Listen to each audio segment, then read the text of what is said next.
Hey guys, welcome back to the channel. This is story about what if Naruto has his parents' skills part 1. Before I start, please do support for more amazing content and comments for part 2. Do consider to subscribe my channel and share my video to your friends and check out the description as well. Let's start the video. If you two keep progressing at this rate, I might teach you guys the Rasengan when you graduate the academy. Minato Namikaze, the Yondaime Hokage of Konoha no Sato, spoke happily while looking down at his two children. Narumi Namikaze, the lone sister of the two. She had Minato's bright blue eyes, generating warmth and happiness. She had a head of brightly colored red hair, matching her mother's perfectly. Minato gave a wide grin as he switched his eyes over to his other child, Natsu Namikaze, his spiky red hair already falling into his purple eyes. He was more like his mother, with his hot-headed attitude, while Narumi was more playful, but calm and collective when the need arises. Natsu was the firstborn, taking the place as the clan heir of the Namikaze name. Both children looked up at their father, their 6-year-old eyes shining with pride and happiness at being praised by their father. "Really, Two-san, you mean it?" Narumi said happily, her body jumping up and down in excitement. Natsu's smile threatened to split his face, his eyes shining. "Just watch, Two-san. We will pass you soon." Minato barked out a laugh, smiling wide as his eyes closed due to his laughter. "Don't think it'll be that easy. I'm still the Hokage after all." "I don't know, Minato-kun. After they master the Kyuubi's chakra, they might be stronger than us both."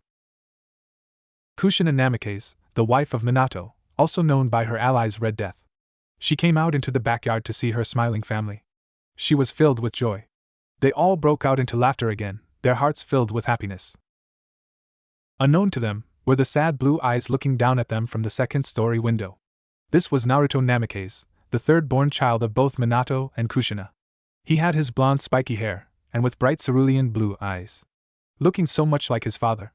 His lips came down into a frown. Looking at his family made his heart hurt. It wasn't until his 4th birthday that his siblings started to get special treatment.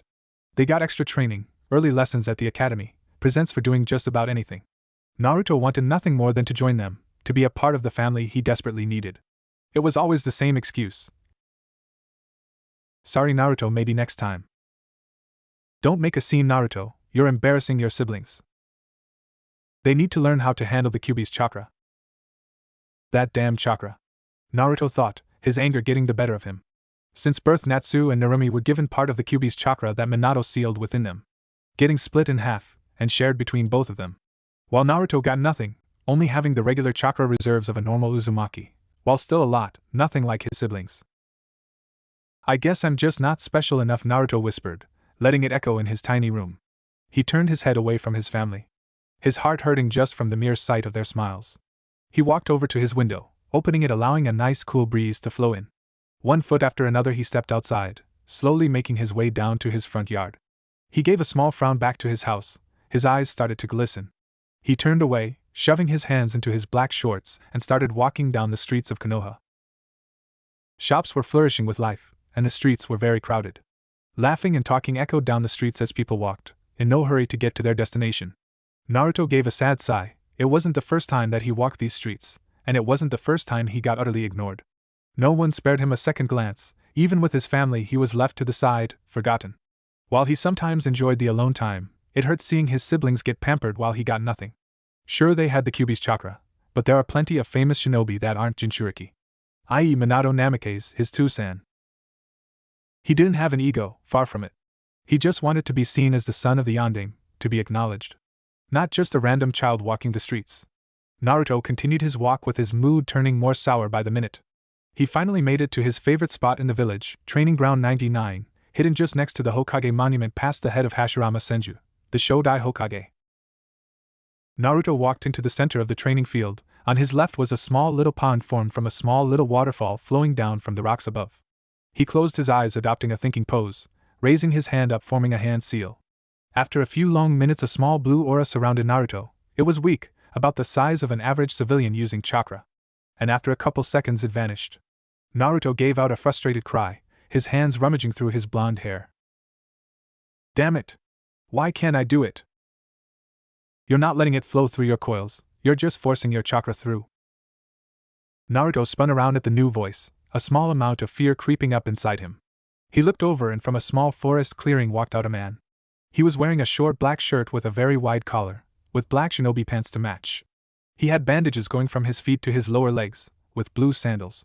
He had a small over-the-shoulder brown strap, holding his sword in place on his back. He had his Konoha headband wrapped proudly around his forehead. The man smiled down at Naruto, his onyx eyes shining with mirth. He crossed his arms over his chest. You're not letting your chakra flow. Instead of forcing it through your coils, try and control the amount of chakra you emit. Pushing it through would only cause backlash. Naruto was still a little defensive, but it did make sense what the man was saying. Taking a few steps back, he raised his hand, forming the familiar hand seal. He closed his eyes, taking in a deep breath as he felt his chakra pools start to sway. Slowly but surely, he released a small amount into his coils. The small blue aura returned as before, lasting much longer as it now started to lift small pebbles from the ground. About 5 minutes went by and Naruto fell to the ground exhausted. He tried to catch his breath as he looked back over his shoulder. The man was still there, a big smile on his face as he clapped his hands together. Great job. That was a huge improvement. Naruto silently beamed at the praise, making his insides flutter with joy. Thanks, mister. You're awesome. The man waved his hand, his smile never faltering. Don't worry about it, I'm always glad to help young shinobi in training. Naruto's face lit up at the idea of being a shinobi, making him practically shine in excitement. He pumped his fists together, now sitting on the floor looking up at the man. Yeah. One day I'll be the strongest shinobi ever. The man let out a loud laugh, making Naruto frown at him. His eyes narrowed as he pointed at the man. Hey mister, what's so funny? The man wiped a tear away from one of his eyes, his laughter having died down. Just you have a long way to go, kid. But you remind me of myself when I was young. It brought back a lot of memories. The man took a seat across from the blonde, crossing his legs in the process. And please, enough with calling me mister, it's making me feel old. I'm only 17 after all. You can call me Shursui, Uchiha Shursui. Naruto felt his eyes go wide, and Uchiha. They were one of the most prestigious clans to walk on Konoha soils. No, through the elemental nations. Naruto looked up at the now identified Shursui in awe. Amazing! So do you have one of those red-eye things? The older male nodded, a smile gracing his lips. He pointed up to his eyes. It's called the Sharingan. And yes, most Uchiha are born with the Dijitsu, it's our bloodline. Naruto tilted his head to the side, a long blonde lock falling in between his eyes. He narrowed his eyes in concentration. A bloodline? What's that? Shursui raised an eyebrow in shock, not letting it leak through into his expression. Shursui knew who the boy was, Naruto Namikaze, son of the beloved Yondaime. From his time working for the Anbu, he heard that the Hokage's children were already getting early lessons from the academy before they enroll. Shouldn't Naruto understand the basics of being a shinobi by now? Well, a bloodline is a unique trait, or abilities passed on genetically. You know the Hyuga clan, right? Naruto nodded. Well, they have a bloodline, it's called the Byakugan. It gives them the ability to see far distances, through objects, and can even see around them in 360 degrees. Shursui looked down to see Naruto listening intently, his small bright blue eyes wider than saucers. Wow, so what does yours do, Shursui-san? Shursui smiled wide. Our bloodline is called the Sharingan. It allows us to track our opponent's moves, counterattack, cast a genjutsu with just a simple glance, and even copy other jutsus. Wow! The Sharingan sounds so strong. Are you strong too, Shursui-san?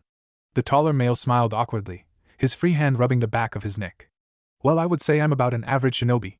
No stronger than our village's average jounin, he said with a chuckle. While he was one of the top-rated Anbu that have enlisted in the past 10 years, he tried to keep things more on the humble side. Unlike his Uchiha brethren who have taken a slice of the arrogance cake. He was grateful for his Sharingan, he understood the weight it held as a shinobi tool. Naruto's loud tone broke him out of his thoughts. The blonde continued talking while Shursui sat and listened, throwing in his 2 cents whenever it was needed. He looked up to the sky. It was already dark, maybe somewhere around 8 p.m. Hey Naruto, don't you need to get home? It's already past 8, your parents must be worried. Naruto gave a low frown, his shoulders lowering down and his head staying stationary. Upon seeing this, Shursui cast a worried glance in Naruto's direction. Hey Naruto, you okay? Naruto refused to look into Shursui's eyes. He didn't want the same ignorant glance he would receive whenever he spoke about his family. Toussaint and Kasan probably don't even realize that I'm gone. They are too busy with Narumi and Natsuenai to pay much attention to me. Naruto spoke, his words shocking Shursui. Shursui adopted a gaze of worry. Why would the son of the Yondaime say something that sounded so untrue? What do you mean, Naruto? Are you saying your parents don't notice you? Naruto nodded, his tiny hands clenched into fists. They already started training Narumi and Natsuenai. I haven't got anything since my 4th birthday, just after they started training them. Shui felt his eyes go wide. He couldn't believe what he just heard. He felt a sudden spark of anger course through him, and an even smaller layer of disappointment. I can't believe Yandame-sama and Kushina-sama would do this to Naruto. Why would they, of course? Narumi-san and Natsu-san are Jinchuriki. The Uchiha thought with disdain. That explains why the boy was always out on his own, and how he didn't know what a bloodline was, and by his struggle to maintain his chakra. He hasn't even unlocked it yet. He's probably feeling like he doesn't belong in that family. And tomorrow, October 10th. Hey Naruto. Come over here. Naruto did as he was told, taking a few hesitant steps over to the Uchiha, refusing to look up to the taller man. Naruto felt his blonde hair get pushed up. He felt a strong hand tangle itself within his locks. He looked up to see Shursui's hand on his head, his eyes shining with warmth, giving him an affectionate ruffle of his hair. Shursui smiled down at Naruto. How about I meet you back here tomorrow at around noon? And I can help you with the basics of being a shinobi. Naruto looked up wide-eyed, his stomach fluttering at the warm look gazing at him. It felt so foreign to him to receive anything other than the cold shoulder. Why would you do that for me? Naruto muttered. Shursui chuckled, letting his free hand gently scratch his cheek. I've taken a liking to you, kid, and I can see your potential to become a powerful shinobi. Naruto felt his eyes start to water, his stomach doing flips as he felt happiness touch his very core. He went so long without a mere smile. He crashed his small body against Shursui's torso for a tight hug. The Uchiha was slightly surprised, but realized the situation rather quickly and offered a small reassuring pat on the back. Naruto let out a quiet sob. Arigato Shursui-san. His voice was muffled as he talked into the man's black shirt. Shursui chuckled. It's no problem at all, Naruto. Morning came quick to Naruto. After meeting Shursui at Training Ground 99 last night, the promise to see each other the next day was fresh on his mind when he got home. Like he told the Uchiha, when he got home no one batted an eyelash. When he walked through the front door, he could still see his family in the backyard, in the middle of a full-on picnic. He would be lying if he said it didn't hurt seeing his family laugh without him. But his mood was significantly better than it has been for the past 3 years, so he raced upstairs and quickly got to bed, falling asleep as soon as his head hit the pillow. He woke up at about 7 a.m., unable to hold his excitement any longer. He never left his room. He knew he wouldn't get called down to breakfast. He ignored the stinging pain in his heart as he opened one of the 4 textbooks he had in his small room and started reading, learning all about the beginning stages of chakra, and how it affects your body, and the 5 major chakra types: fire, water, earth, wind, and lightning. He continued his reading for what seemed like days, finally glancing over to his clock, looking for the time. 11:45. He jumped out of bed, quickly grabbing a new set of clothes and leaving his room in a hurry. His footsteps echoed throughout his house as he ran down the stairs rather loudly. When he got to the bottom of the staircase, he was greeted to a few familiar faces in his living room. His parents were talking to a shinobi who wore a mask covering half his face, his headband covering one of his eyes. He didn't quite remember his name though. He saw his brother and sister talking to Jiraiyaji and Tsunade, 2 of the remaining legendary Sennin who have been there since the beginning of his birth. He looked upwards, his mouth dropping agape as he read the giant sign hanging in the wall. Happy birthday Narumi and Natsu. Naruto felt his heart drop in his stomach. A feeling of pure sadness pumped in his veins as he read the large banner. They forgot to put my name, my birthday. He couldn't stop the sudden cascade of tears that started to break out. He was so caught up in his time with Shursui he forgot about his birthday the very next day, and it seemed like all did as well. Without waiting another moment, he ran full sprint to his front door, opening it wide and slamming it shut behind him. Knowing full well that no one would question it, or question where he was, he ran to the training ground, running as fast as his little legs could. Like usual, the onlookers paid him no mind. The pain was sudden, all the built-up grief he stored away for the past few years breaking through its cage, griping at his heart, making his stomach feel heavy. He arrived at the training ground in record time. He fell to his knees the second he reached the center, his hand covering his mouth, swallowing a sob. And Naruto?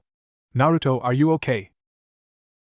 Naruto looked up to see Shursui running at him, the older Uchiha having arrived about 10 minutes early only to see Naruto run inside the clearing crying. Naruto wasted no time and propelled himself into Shursui for another hug, his small hands gripping the older male's black shirt desperately, giving out a loud cry of pain. They forgot me, Shursui-san. They forgot me on my birthday. Shursui felt his anger from last night's return tenfold. He tightened the hug around the blonde, quietly asking him to explain what exactly happened.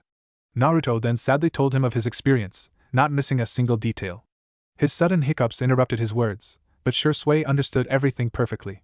Shui waited until Naruto's crying came to a halt. After a few moments he pushed himself away, with Naruto rubbing his eyes with his hand. Hey Naruto-kun. The boy looked up to see Shui's outstretched arm. All he saw was a semi-large wrapped box, with an orange bow on the top. Naruto sniffled and looked up at Shui in confusion. Shui rubbed the back of his neck. I was going to wait to give this to you later. But I want to give it to you now. Naruto hesitantly grabbed the box from his hands. Making sure his vision was clear enough, he slowly started to open the box. He removed the top part, and his eyes shined with surprise, reflecting off his drying tears. Inside the box was an old Konoha no Sato headband. The metal plate was slightly damaged, and the cloth around it was a solid green, showing the age. Naruto looked up at Shui. The latter already knew what Naruto was gonna say. He reached his arm out and ruffled Naruto's hair once again. It's my birthday gift to you. That's my old headband from when I graduated the academy. I wanted you to have it. Naruto felt a fresh batch of tears forming around his eyes. He took the headband out of the box and held it close to his chest, the first real gift he ever received, and one he will treasure until the day he dies. He hugged the headband tightly to his heart, his previous pain momentarily forgotten as he looked up, seeing the warm gaze of Shui. Shui'nizen. Thank you so much. The Uchiha ruffled his hair one last time before getting to his feet, his hands resting behind his head. Now let's get to it. You aren't gonna get stronger by sitting there doing nothing. Naruto quickly got to his feet, following Shui wiping his eyes for any sign of crying. Hi Shui'nizen. Shui chuckled, and proceeded to teach Naruto the basics of chakra control, and how to properly channel the chakra in your body. He looked at Naruto fondly, getting attached to the boy rather quickly, breaking out into a goofy smile at his new nickname. Nissan, huh? That doesn't sound so bad. It's been 3 months since Shui had taken Naruto under his wing. Naruto had started to make slow, but amazing progress. While he wasn't genin level in terms of strength yet, he was 10 times better than he was a few months ago. Shui already finished teaching the blonde all about the basics of a shinobi, from chakra control to elemental jutsu, and the different types of methods that shinobi can battle with. While learning these methods, he and Shui found the ones best suited for Naruto's future. While Naruto wasn't big on fuinjutsu, which would have probably made his parents frown, he found unrequited love for genjutsu and ninjutsu. He wasn't keen on learning kenjutsu, and taijutsu is a must for any shinobi for hand-to-hand combat. Another trait that Naruto excelled in was, surprisingly, chakra control. After learning the fundamentals with Shui, he was given a task to expand his chakra pool along with learning how to control it. And after the 3 months he already completed the tree walking exercise and water walking. Feel the chakra flow through your body, not too much to overload your coils. Naruto, who was sitting in the center of his room, thought to himself, looking at the long sprawled-out blue scroll that was open in front of him. His eyes scanned over the scroll for what seemed like the 100th time. This scroll was a gift given to him by Shui about 1 week ago. It was his first attempt at a real jutsu, not the basic academy jutsu like Bunshin, Kawarimi, and Henge. No, this was his first attempt at a real nature manipulation jutsu. Having figured out what chakra nature he held, Shui gave me a scroll to work on that corresponded with his nature. Flashback. Okay Naruto, this is called chakra paper. This will help you figure out what chakra nature you have. Naruto reached out and grabbed the paper from Shui's hands. It was small, no bigger than his palm. He gave a frown and looked at the paper with skeptical eyes. How will paper help with nature chakra? Shui chucked and reached into his pouch to pull out a second piece of paper. Well, let me finish, Baka. Naruto sent a glare his way. This paper is special. It's made from a special tree that has chakra running through it constantly. With even a tiny drop of chakra, this paper will tell you exactly what chakra nature you have. Or in other words, chakra affinity. Naruto took a few moments to process the information. After seeing Naruto nod, he continued. Now Naruto-kun, watch. Just as Naruto had Shui's paper in his sights, the Uchiha sent a small pulse of chakra into the chakra paper, and it ignited into a small ball of fire before crumbling to ash in Shui's palm. Naruto looked on shocked. As you clearly saw, my paper caught fire, meaning that my chakra affinity is fire. If your paper wrinkles up, then you have lighting. If it becomes wet and soggy, then you have water. If it splits in half, then you have wind, and if your paper turns to dirt and crumbles away, then you have earth. Naruto nodded, finally understanding. He looked down at the chakra paper in front of him. He sent a small pulse of chakra, and the result surprised him. The paper was now completely drenched with water, the paper falling limp in his palm. Even Shui raised an eyebrow in surprise. So that means I have a water affinity? Shursui nodded, his hand coming up to rub his chin. Yes. And a pretty strong one at that. Which is odd since I'm pretty sure either of your parents have an affinity for water. You developed this all on your own, kid, he said with a chuckle, making Naruto beam. He reached into his pouch once again and pulled out a small blue scroll. Here, this is a D-rank water ninjutsu. I have a mission to go to, but I'll be back within the week. But I want you prancing this while I'm gone. Flashback end. And practice Naruto did. Every waking moment was spent learning this low-level jutsu. The technique was water style, spitting fish. A low D-rank ninjutsu that was mainly taught to academy students who lived in Kiri. It was a fairly simple jutsu, where the user lets out a single jet of water from the mouth. While not used for real battles, its main purpose used for infiltration missions and gaining people's attention. Okay, only 2 hand seals. Inu Ram. Water style, spitting fish. Suddenly a small jet of water shot from his mouth, shooting off into his bedroom wall. It wasn't strong enough to create a dent, but the water dripping down was a sign of his success. Naruto's eyes lit up. He did it. He finished his first elemental jutsu. I did it. I finally did it. Shursui Nizan is gonna be so proud. Hey Naruto, keep it down up there. Now hurry and get down here, dinner's almost ready. Naruto faltered slightly at being addressed by his yelling mother downstairs. It was the first time he's been called down for dinner all week. Suddenly a light bulb appeared over Naruto. Maybe he could finally show what he was capable of to his parents. Maybe they could finally start training him. Naruto raced downstairs to see his siblings already seated at the table. His two-san also seated, listening intently to what they were saying. As usual, his family didn't say anything about his presence in the room, and if they noticed him, they didn't show it. He took the first seat he could, at the end of the table, so his Ka-san could sit next to Two-san. Two-san, Ka-san. Guess what I learned today? Naruto yelled, practically jumping in his seat. He didn't feel the annoying looks his siblings sent his way. Minato raised an eyebrow, finally seeing Naruto since he arrived at the dinner table. When did Naruto get here? Whatever it is, I'm sure it can wait. Naruto. Natsu and Narumi were in the middle of telling me about their training with Ka-san today. Naruto felt his face start to fall. Am I really not important enough to them? That they won't even let me talk? Then Kakashi Nizan said that it was already about high genin level. Narumi yelled happily. With Natsu nodding his head along enthusiastically, Naruto saw his father smile wide. It felt like a knife was plunged deep into his heart. You guys are progressing so fast. How about after dinner me and your mother show you those fire and wind techniques we promised you both? Naruto snapped his head to his father in utter shock. His eyes went wide as the two remaining children yelled happily, yes please Two-san. I already mastered that low-level fire jutsu you gave to me last week, Natsu said loudly, making Naruto physically flinch. They already started training with their chakra nature? Kushina came up to the table, a big bowl of steaming ramen placed in the center, a huge goofy smile on her face. Oh yes, our little shinobis in training are doing just wonderful. Naruto listened to his family happily talk about how far Narumi and Natsu were along. And it only reminded Naruto by how weak he was in comparison.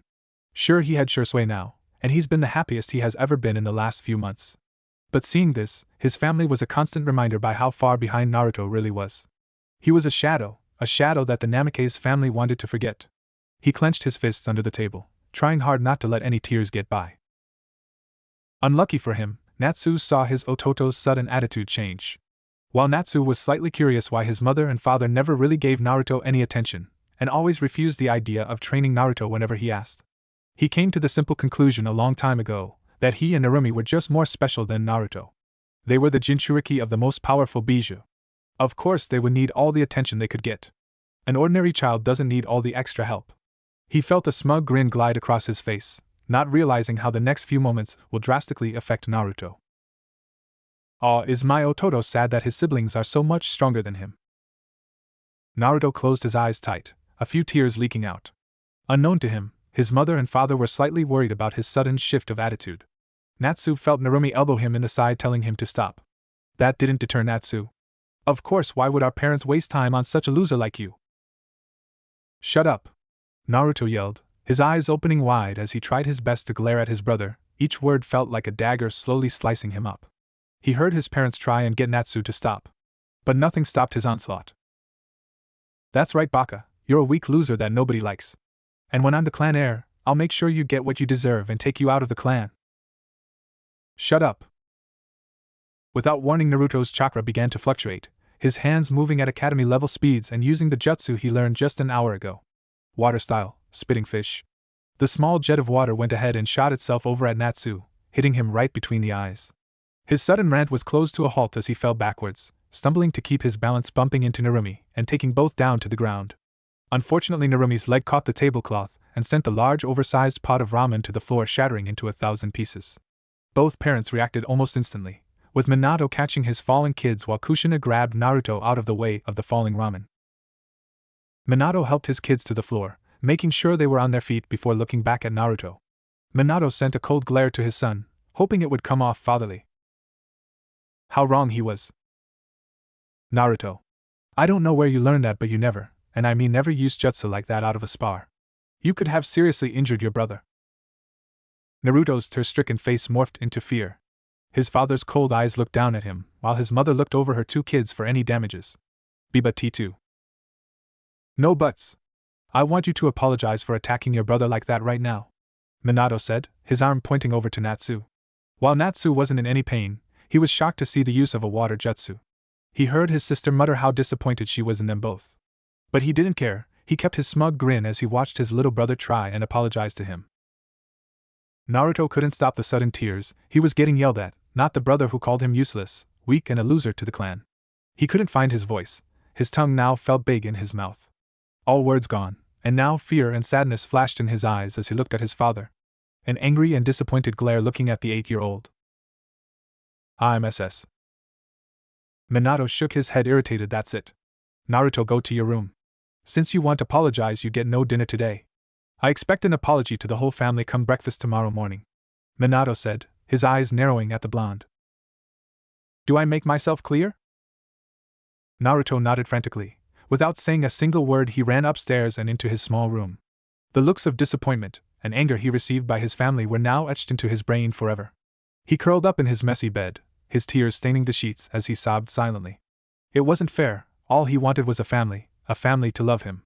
Naruto sniffled, grabbing the headband that Shisui gave to him and hugging it to his chest. Only Shisui Nizen truly cared about him. He is the only family he had. He finally saw the reality. How sick he was to think that this was a family. The words of Natsu snapping gently into place. He would prove them wrong. He would get strong without their help.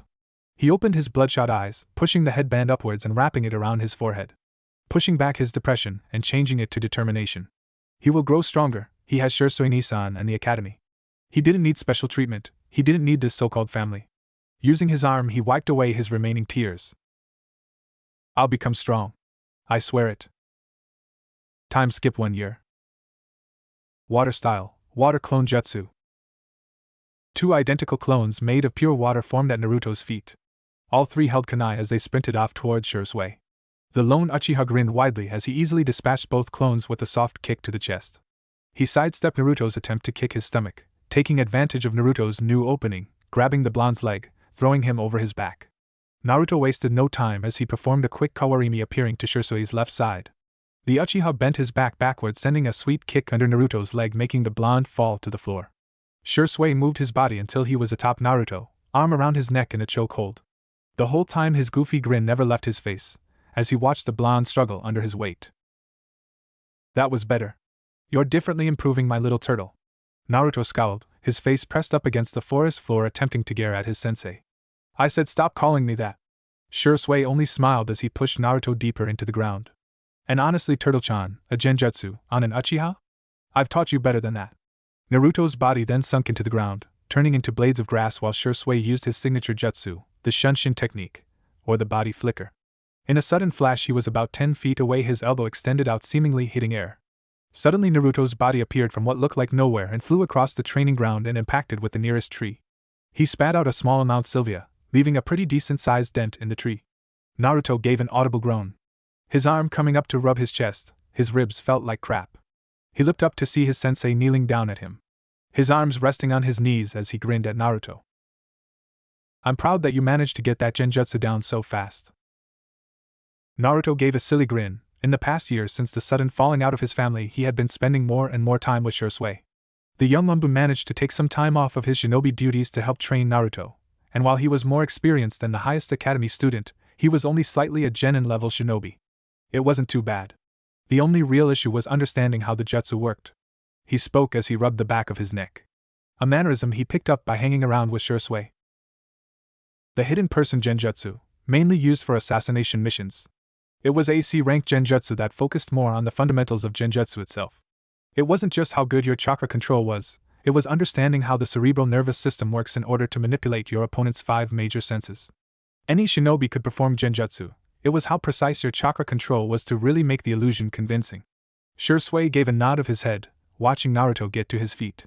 He crossed his arms over his chest. So Naruto, how's the academy going? Have you learned anything yet? Naruto shrugged his shoulders, his eyes flashing suddenly with annoyance. It's been about a year now that Naruto was enrolled in the Shinobi Academy along with his siblings, and all the clan heirs from the major clans in the village. And like usual, no one batted an eyelash in his direction. Even the teacher of his class was shocked when he read his name, apparently thinking there were only 2 Namikaze children. And speaking of the 2 Namikaze children, last year, during the first real fight he had with his family and hitting Natsu right between the eyes with his jutsu. The next morning he was forced to apologize to his brother and sister. While Natsu got off scot-free, no punishment, no scolding. Just an imaginary slap on the wrist while Naruto was grounded for 2 weeks, with only a limited amount of food at his disposal.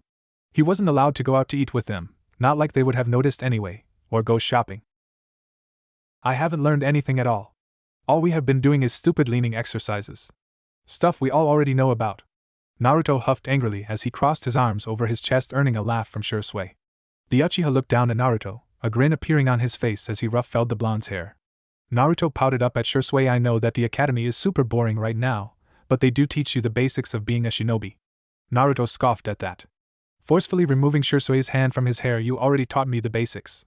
Hell, more than half the class are from major clans in Konoha, who already know the basics. Naruto said, taking a seat on the floor, crossing his arms with a huff. Shursui shrugged his shoulders as he leaned against the tree next to the blonde, looking at Naruto with a fond smile. Well, you still have a ways to go, Turtle-chan. It won't be easy getting all the way to the top. Naruto blushed deeply as he jumped to his feet, glaring at his sensei. Stop calling me that, damn it. Hey, it's not my fault I caught you playing with some turtles when I got here. Naruto huffed in annoyance as he tried to push down his growing blush. Shursui tried to fight back a laugh before giving in completely. After his laughter died down, he walked over to the blonde. He put one arm on his hip before letting out a deep sigh. Naruto looked up at his sensei and raised a confused eyebrow. That was strange, he had never seen Shursui do something like that before.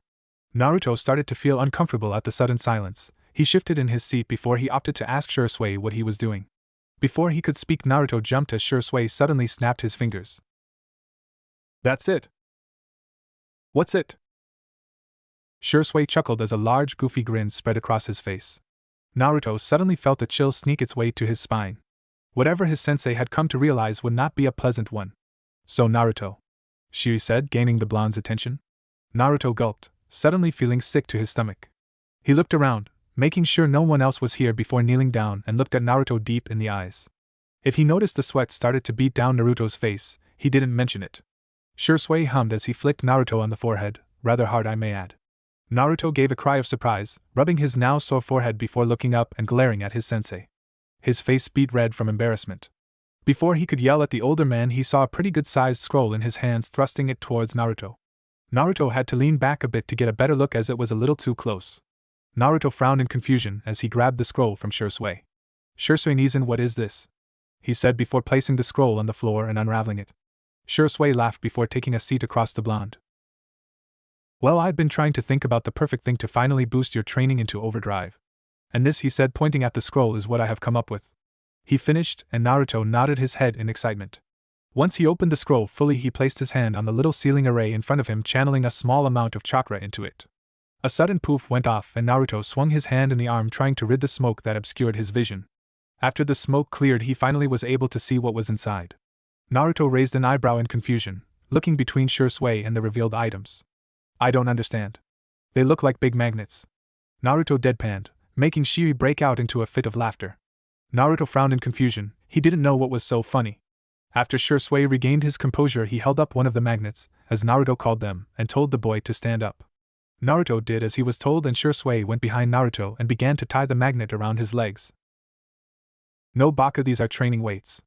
We're going to leave these on your body until you get accustomed to them. Naruto groaned as he felt his legs start to become heavy. He found it a lot harder to maintain his posture. He felt Shursui start to tie the remaining weight onto his arms now. I still don't get it. How is making me heavy training? He said as he slumped his arms down from the sudden weight. These weights will get your body used to them, and once you get used to them you will feel that your muscles and body will have grown stronger. And you will see that once you take them off after a while your body will feel as light as a feather, making it real easy to move, therefore making you faster. Naruto looked up dumbfounded. These simple weights did all that. That was incredible. Wow, that's amazing. So how long do I have to keep these on for? A few days? A month? 2 months? Shusui's sweat dropped at the rapid-fire questions as he waved his hand in the air, a devious smirk forming on his face. Oh, you know, only forever. Till we have to raise the amount. Naruto felt his face fall. His excitement evaporated almost instantly as he looked upwards, his innocent eyes wide open. A deafening silence fell in the clearing as Naruto digested the words that were fed to him. Forever? Like ever? Shursui nodded his head, trying his best not to bust out laughing. Well, of course, Turtle-chan. You have to keep raising the amount, and keep them on constantly to get used to them. So get used to sleeping with them. Naruto finally gave in and fell to the ground, but he wasn't sure if it was because of the new weights on his body, or his broken morale. Shursui rubbed the back of his head in amusement, lightly tapping the blonde with his foot to gain his attention as he picked up the second scroll that was with the weights. While on the ground, Naruto turned his head as he saw the scroll get picked up. He didn't even notice there was another scroll. Shursui placed it next to Naruto. Make sure you read this scroll. It's a B-rank genjutsu that's pretty difficult to pull off. Now if you don't learn it by the time I come back from my mission, don't feel discouraged, he said. After knowing Naruto for the past year, he really started to understand the blonde on a deeper level. He knew that Naruto would likely start to feel insecure and tell himself he wasn't good enough if he didn't learn a jutsu quickly, especially if it was a B rank. Sure, it isn't the most difficult jutsu out there. It really was only a B rank since it used a good portion of chakra to cast it. But knowing Naruto, he would berate himself constantly for it. It is pretty complicated. So take your time with it. I'll only be gone for about 1 week. Naruto frowned as he picked himself off the ground, rather sluggish, still getting used to the large amount of weights on his body. He forgot that Shursui was supposed to leave on a mission today. Still, he was happy that he took time out of his busy day to come teach him a few things. But he would show Shursui that he could learn this jutsu with no problem. While he was more excited than usual since this would be his highest rated jutsu, it did send some nervousness into his system. But he would make sure to complete it, master it before he got back. Naruto grabbed the scroll and something finally dawned on him. Hey Shursui-Nizan, where did you get this scroll? You suddenly just had it with you. Shursui raised an eyebrow at the blonde before shaking his head. No. When I figured it out what to get you, I quickly left and threw the scroll together from home. Naruto's eyes grew to the size of saucers, his mouth falling open in shock as he stared starry-eyed at his sensei. Wait, you left? But I didn't see you move. Naruto screamed and Shursui gave a hearty laugh. Come on, kid, they don't call me Shursui of the body flicker just for fun, he said with a grin as he saluted his student and with his free hand pointed at the scroll in Naruto's hand, making the blonde avert his eyes. Now make sure to study. See you in a week. Shursui? Naruto looked back up to see that he was already gone. Not a single trace of Shursui left in sight. Naruto looked in awe, not believing his sensei was capable of something so cool. This only seemed to push Naruto more into proving that he was a culpable shinobi. So without wasting any more time, he jumped into a seating position and unraveled the scroll, not wanting to let any motivation go to waste. Now let's learn this jutsu. God, this is impossible! Naruto yelled as he threw his body backwards onto the forest floor. Looking up into the beautiful blue sky as he threw his arms out as well, they hit the ground with a loud thud as he still wasn't used to his new weights. Naruto huffed as he glared up at the sky, his eyes picking one cloud out of the many masses and sending a chilling glare its way. This is all your fault.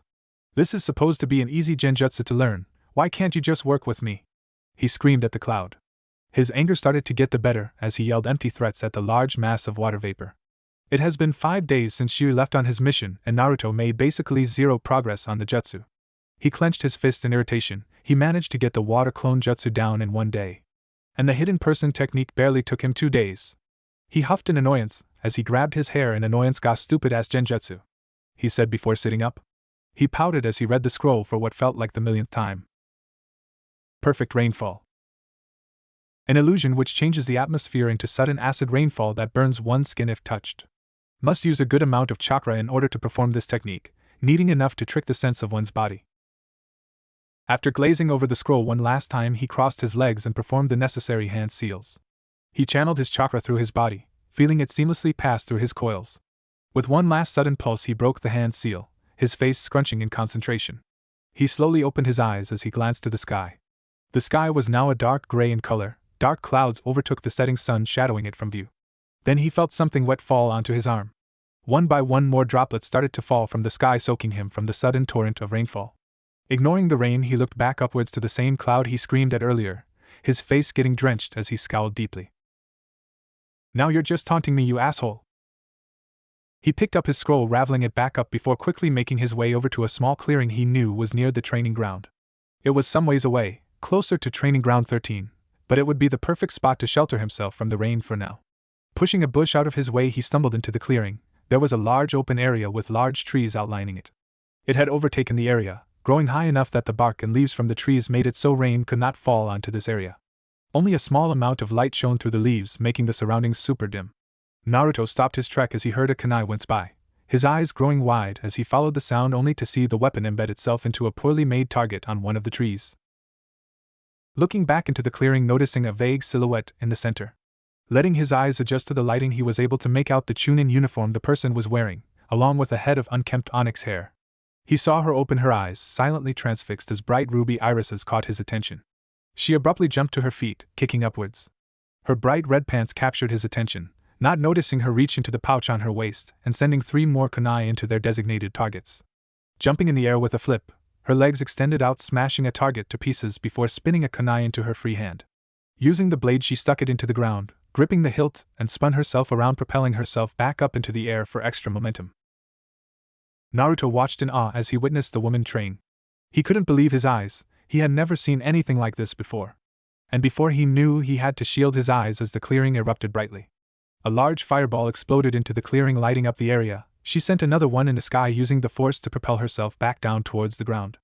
Naruto watched as she landed back onto the ground gracefully. Not a single flaw in her step or mistake in her posture. Naruto was starstruck at seeing first-hand fire manipulation.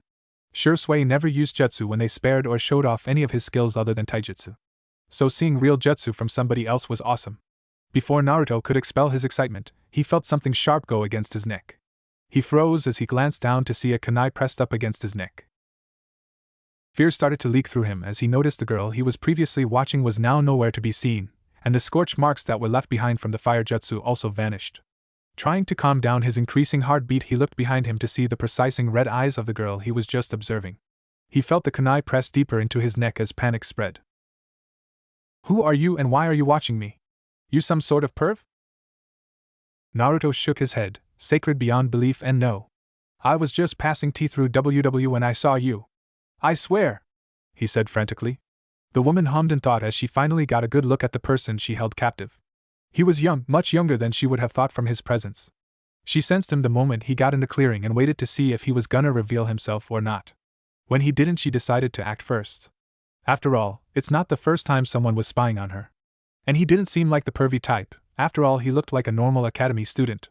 She pushed down her shame at putting a kunai to the young kid's neck, and she would have sworn the kid looked a little familiar. She removed the blade from his neck and put it back safely in her pouch, making Naruto sigh in relief. He definitely will never tell Shursui-Nisan about this. Naruto looked back at the girl, kicking his feet a little in embarrassment.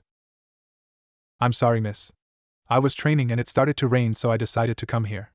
If I knew you were here, I wouldn't have come," he said, embarrassed. Not being able to look the tall woman in the eye, she offered him a small smile, clearly amused by the kid's antics. But she did feel a little guilty. No, I should be the one apologizing. I overreacted quite a bit there." Naruto shook his head at her, putting on his biggest smile. "No, I understand. If someone was watching me, I would be freaked out too," he said, making the older woman laugh a bit. He put his hand out, extending it to the woman. "Naruto Namikaze, it's good to meet you," he said happily. The woman widened her eyes a bit, so that's why the boy looked familiar. Taking in his features once again, the 7-year-old boy resembled his father greatly. The lighting in the clearing made it hard to distinguish all his features exactly. The woman offered a gentle smile before accepting his hand. "I'm Kurina Yahi. A pleasure to meet you, Naruto-kun." Naruto felt his cheek start to burn from the affectionate suffix. He scratched the back of his head as she looked at the boy, amused, taking in his features one more time. No wonder you're all soaked, I had no idea it was raining, she said before walking past the blonde and back into the wide open clearing. Naruto followed after her, watching as she performed several hand seals. Illumination factor. Right before Naruto's eyes, the whole clearing became clear as day. His eyes going wide as the trees above them opened up, revealing a bright blue cloudless sky. Naruto looked around amazed, not believing what Kurenai had just done. Kurenai turned back towards Naruto, looking into his shocked blue eyes with mirth. How did you do that? It's a simple genjutsu. It's still raining in Konoha, so I just made it so it was clear sunny skies for us alone, she explained, and Naruto perked up at the mention of genjutsu, practically jumping in place. Wait, genjutsu? Are you good at genjutsu, Kurenai-san? Kurenai nodded proudly. Her eyes took on a serious note. Yes, in fact I'm striving to be the #1 genjutsu user in all of Konoha. It's what I specialize in, she said, and Naruto looked up at her in awe. The feeling of pride that Kurenai let wash over her body. She straightened herself as Naruto started to ramble about his own training of genjutsu. As he was talking, she couldn't help but wonder what the youngest child of the Yondaime would be out all alone out here training. Curiosity flashed within her mind as she focused her deep red eyes on the boy as he talked. His tone seemed happy, but she could easily recognize the underlying pain hidden in those endless ocean eyes of his. But regardless of the pain, they held such warmth that she had never seen before, especially not in someone so young. She watched as he brought one of his hands up to scratch the back of his head as he talked, noticing the tic that he had displayed in their earlier meeting. Kurenai smiled slightly at the gesture. The boy had a cute expression when he was flustered. She blinked, finally noticing the black scroll he had in his other hand. And I just can't get this genjutsu down, and I've been trying for the past 5 days. What kind of genjutsu is it? Naruto blinked, handing the scroll over to Kurenai. Kurenai gave a quick thanks before taking a seat on the floor, motioning Naruto to do the same. After opening the scroll, she read over the contents before raising an eyebrow in confusion. Naruto noticed her sudden look. Is everything okay, Kurenai-san? Kurenai nodded, without looking away from the scroll. Where did you get this jutsu, Naruto-kun? Naruto tilted his head at the question. Shursoin gave me this scroll before he left on his mission a few days ago. Kurenai hid her surprise at the mention of Shursoi's name. How could she not know who he was? He was assigned as captain to one of her missions a few months ago, and he was one of the best shinobi she had worked with. He listened to the whole team and any ideas that they had, and even supported the team and was open to suggestions. Not to mention him being of Uchiha descent, he didn't act like one at all. Most Uchiha were arrogant and outright rude. Whenever she worked with another Uchiha, they scoffed at her for pursuing genjutsu, telling her it was useless to try and outbeat an Uchiha in genjutsu. Shursui was a polar opposite in every sense of the way. He was kind, humble, and when he was told of her dream he was ecstatic, telling her he hopes to see her at the top one day. Sneaking a glance back over at the worried Namikaze next to her, how did Naruto and Shursui cross paths? Shursui was a pretty busy shinobi, but he seemed to spend enough time with Naruto for the boy to harbor an affectionate nickname for the man. It seems there was more to Naruto Namikaze than meets the eye. She turned the scroll back over to Naruto. What exactly were you having trouble with? Naruto slumped down and looked at the ground, embarrassed. I don't know. I'm using the right amount of chakra and the right hand seals. But when I tried to cast the jutsu it won't work. Kurenai nodded at his explanation. Standing up, she dusted her legs before asking Naruto to demonstrate and try to perform the technique. Naruto nodded hesitantly, before going through the necessary hand seals, pulsing his chakra as Kurenai watched him under a critical eye. After a few moments of nothing happening, Naruto groaned in disappointment, looking down, letting his hair fall into his eyes. I don't get it, I'm doing everything I can. Kurenai softened her gaze at the boy, understanding flashing in her eyes. Genjutsu was indeed one of the hardest shinobi tactics to try and master, which is a main reason more people don't try and learn it after all. But she was pretty certain on why he wasn't able to complete it. I think I know what your problem is. Naruto snapped his head up to Kurenai. Really? What is it? Kurenai took a seat right across the blonde, crossing her legs and putting her hands in a meditative pose. Naruto raised an eyebrow but kept quiet.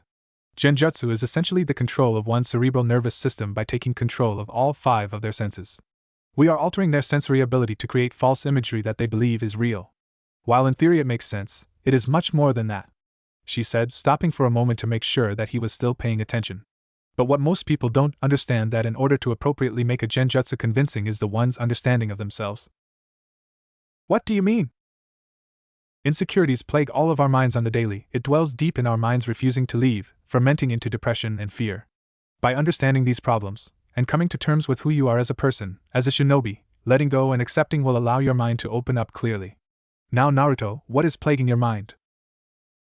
Naruto let his eyes go downcast, letting his pain surface up in a moment of vulnerability. Refusing to look back up as he tried to gather a single coherent thought that racked his brain. I guess it's that I don't feel like I'm good enough for my family. They always ignore me, or are mean to me. Natsu and Narumi get everything they want, and I get nothing. The only training I have is from Shursui-Nisan since they refuse to train me.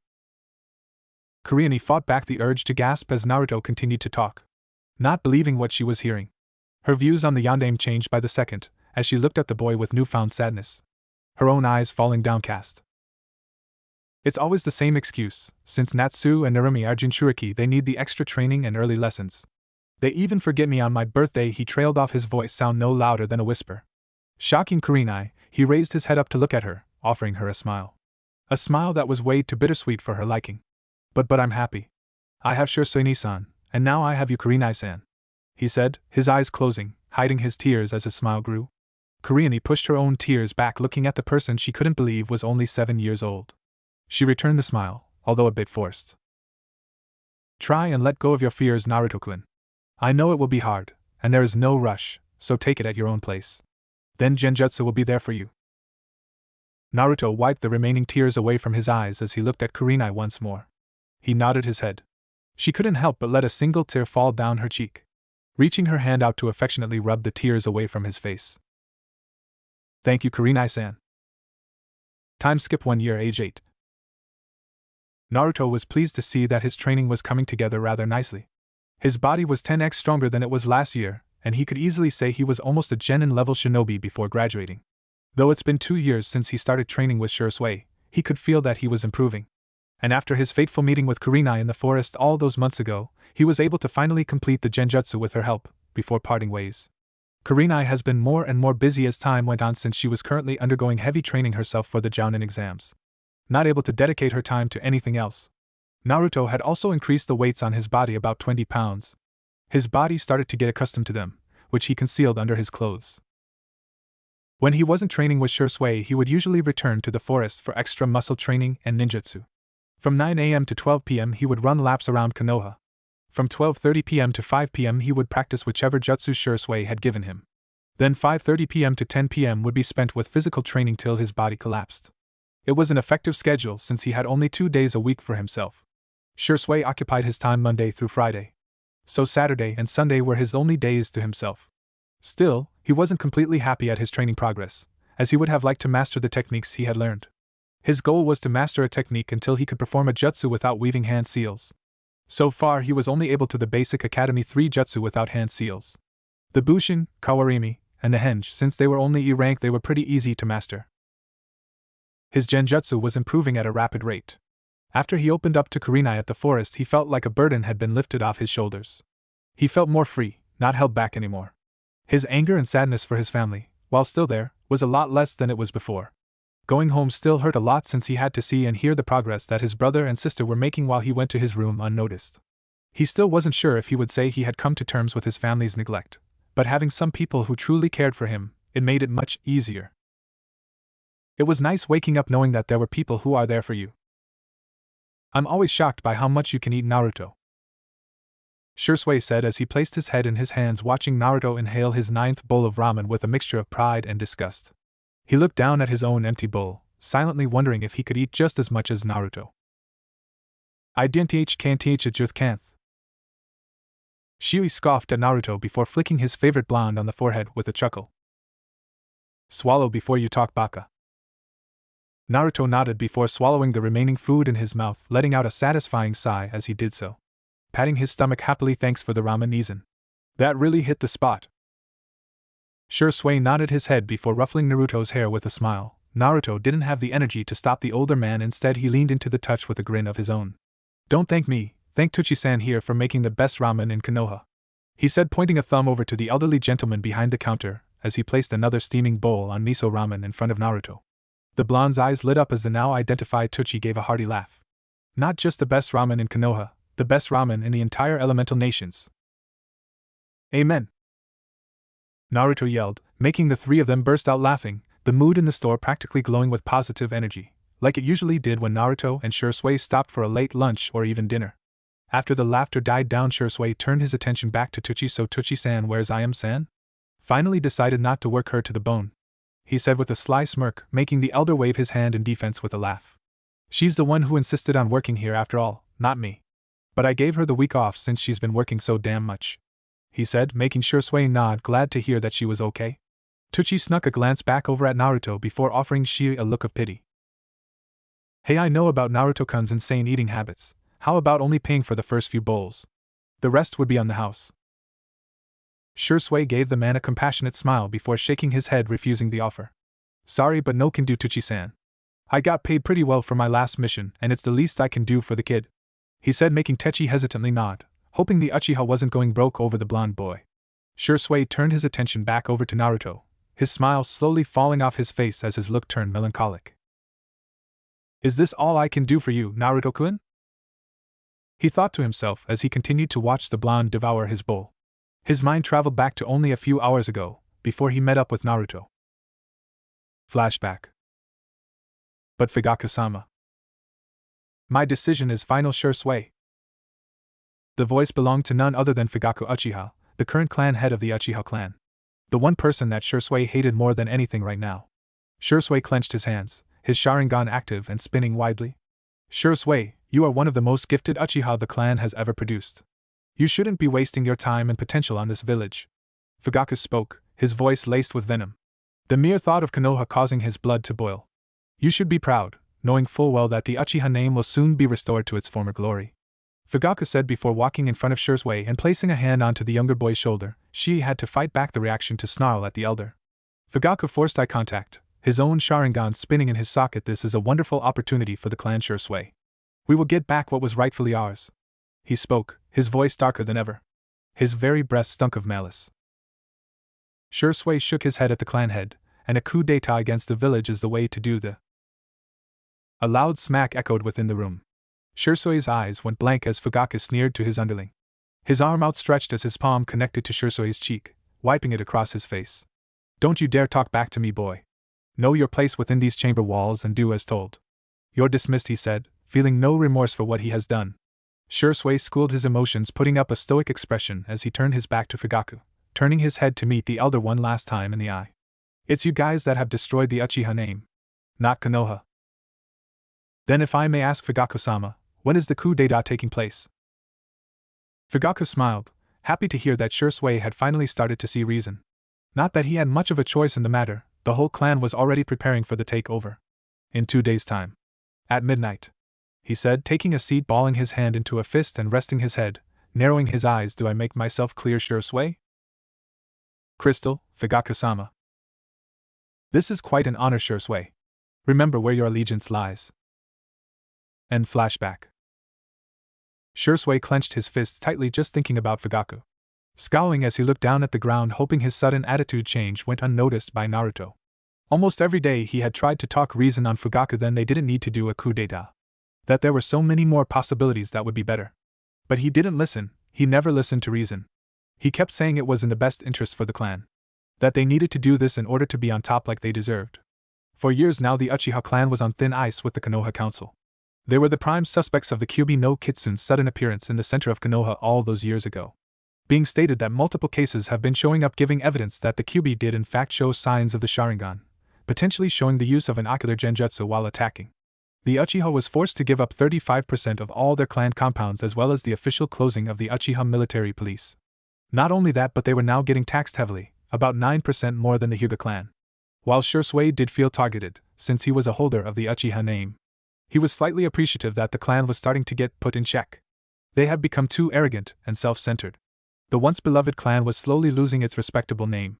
Shisui gave a small sigh. Leaning his head upwards, the clan was now in the midst of planning a coup d'etat to overthrow Konoha no Sato, in 2 days. He hoped he would wake up and this would all be just a crazy fever dream. But he still had one plan up his sleeve. Hey Naruto.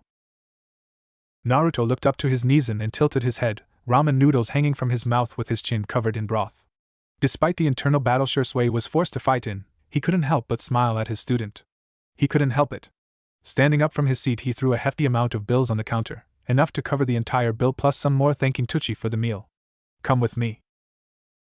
Naruto wiped his face until it was ramen-free as Shursui walked out of the stand.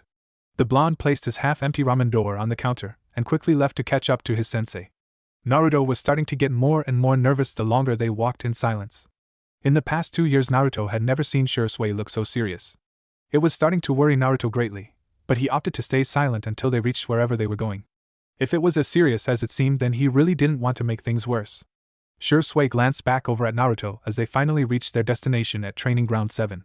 Walking over to a group of trees, Shursui leaned on the tree as Naruto did the same. The black-haired man looked up into the darkening sky, letting the soft spring breeze wash over his body. One of his hands was in his pouch and was fidgeting with a large black scroll nervously. Looking back at Naruto, he noticed that he looked ready to burst like an anxiety balloon any moment. He grinned slightly as he kneeled down to the boy's level as he ran his hand through the blonde's locks. Naruto started to calm down at the touch as he looked at Shursui, blinking in confusion. "You know, Naruto-kun, I'm really glad I met you all those years ago." Naruto brightened up at his Nizen's words, a light pink tinging his cheeks as he nodded enthusiastically to Shursui. "Me too, Nizen. I don't know what I would do without you." Shursui smiled at the boy, but on the inside he felt like screaming. He wanted nothing in this moment than to be able to tell Naruto that everything was going to be okay, that if he could he would stop this all and make the world a safer place. But he couldn't do anything. He was hoping, praying that his plan would work. It had to. If not for his sake, then for Naruto's. With a shaky hand he gripped the scroll in his pouch and handed it to Naruto. The boy grabbed it, and before he could ask what it was, Shursui beat him to it. "Naruto-kun," he started, making sure he had the boy's full attention before continuing. "I want you to promise me something." Naruto quickly snapped to attention. Shursui's voice took a serious edge as his eyes morphed into his Sharingan, looking Naruto deep in the eyes. Naruto gulped before hesitantly nodding his head. "Anything, Shursui Nizen." Shursui put his hands over Naruto's as they grabbed the scroll together. Naruto felt Shursui's hands tighten around him, almost desperately. "Promise me. Promise me you will only open this scroll if anything bad happens to me." Naruto felt his eyes go wide, stunned at what his Nizen just said. A look of fear etching across his face. His mind running at a mile a minute trying to process if he heard him correctly. He looked at Shursui, his eyes starting to become glossy. "Shursui Nizen, what's going on? Are you in danger?" Shursui kept his serious gaze up, but his eyes flashed with uneasiness. His Sharingan spinning widely as he pushed the scroll into the boy's chest. "No, of course I'm not in danger." He shook his head, looking Naruto dead in the eye. "Just promise me." Naruto slowly nodded his head, the grip on the scroll now tightening considerably, as he tried his best not to let the tears fall from his eyes. "I promise." Shursui's power over the Shunshin no Jutsu was pure masterful. Mastered to the point where even a Jounin would think the man just vanished completely. After his little talk with Naruto, he had dropped the boy back at his house, before using his Shinshin and traveling at almost impossible speed, appearing just outside the Uchiha compound in a small forest area, leaning on the border to the forest of death. A scowl formed on his face as he unsheathed his sword, and with a loud scream he sliced the neatest tree nearly in half. He breathed heavily as he looked up in the dark sky. The clan was really going through with it. He observed the clan for weeks. He spied on them and tried his best to stop the elders and their coup d'etat. While he knew the Uchiha were cursed with the obsession of power, the cycle of hatred burned stronger in the Uchiha more so than ever since Madara. Though Shursui harbored no love for the Uchiha since their turn of utter hatred consumed them. It was still his family, a family he was born into, raised into and taught. But this last year, the word family left a bitter taste in his mouth. A family? Witnessing firsthand what has happened to Naruto, seeing the downfall of the Uchiha clan with his own 2 eyes. It wasn't the blood that connected you as family. No, it was the people you care about, the people you swore to protect. The Uchiha weren't his family, the Hokage weren't his family, he only had himself, and Naruto. Suddenly the breaking of a twig echoed through the small clearing. Shursui acted quickly, grabbing his sword as an old man walked out of a bush. The man was old, his hair still full on black as he wore an oversized white shirt with a green cape covering the right side of his body. He had bandages covering his right eye and an X scar on his chin. He looked over at Shursui. The Uchiha glaring over at him. "Danzo, what are you doing here?"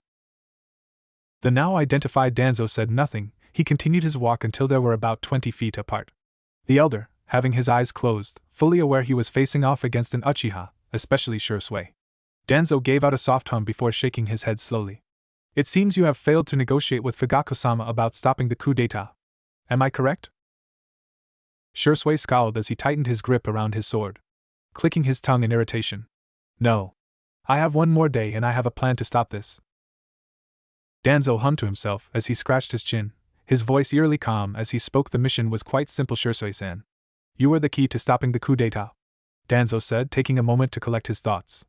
After a moment, he gave a soft sigh of disappointment. Now, sadly, I have been forced to play my hands into this mess that you Uchiha have caused. Shui narrowed his eyes at the elder. You said you would let me handle it, he said, giving Danzo a dirty look. You promised. I only promised to leave that Namikaze you are so fond of alone. I merely held a safety precaution if you failed. Shui glared over at Danzo, wanting to wipe that calm look right off his face. Danzo had always been an enigma to him. Not much was known about the old Warhawk. Only he was one of the Sandaime Hokage's teammates, and lost the title of Hokage twice, having a supposed disbanded Umbu squad that called themselves Root. Rumors were that they worked under the Hokage, but their true loyalty lies with Danzo. Koto Amatsukami. Indeed a powerful genjutsu. Danzo spoke. Shui widened his eyes in shock. How do you? Without warning, Danzo was in front of Shui, a kunai lodged in his side. Shui was left in shock and had no time to react to the bandaged hand coming up to his face. Shui let out a scream of agony as he fell to the ground, his hand around his now empty left eye socket. Blood leaking down his face as he looked up to see the imposing figure of Danzo. A look of utter shock on Shui's face as he watched the man pull the bandages off his face, showing a 3-tomo Sharingan, holding his stolen eye in his hand before watching it get sealed away into a seal on his arm. You monster! He yelled, removing the kunai from his side, not feeling the pain from the sudden adrenaline rush that kicked in. He threw the kunai over at Danzo, forcing him to dodge. Shui wasted no time performing his shunshin, appearing behind Danzo, sending a swift kick to the elder's ribcage. Danzo smiled wickedly, his new Sharingan seeing the kick and intercepting it with his own arm. Forming one-handed hand seals, he sucked in a bunch of air wind style. Great breakthrough. Shui performed another shunshin, dodging the jutsu. Danzo turned around just in time to duck under Shui's sword. Shui, expecting Danzo to dodge, swung his sword into the ground, pushing off the hilt, increasing his speed and sending a swift kick into Danzo's stomach, sending him flying into a large oak tree. Grabbing the hilt of his sword, Shui pulled it out of the ground and after another quick shunshin rushed after Danzo. Danzo snorted at Shui, flipping a kunai over his hand. Squeezing the handle of his kunai, he swung backwards. With a loud clang, Shui's sword was blocked by Danzo's own blade. Shui gritted his teeth at the man, applying more pressure to his sword. Danzo sneered, trying his best to hold Shui back from the sudden pressure. You bastard! This is the last time I let you order people around. I'll make sure you die by my hand today, you damn thief! Danzo let out a loud shriek of laughter, his stolen Sharingan spinning like crazy, his eyes open wide with sudden glee. You are a fool! You would think I would just come and attack you for no reason?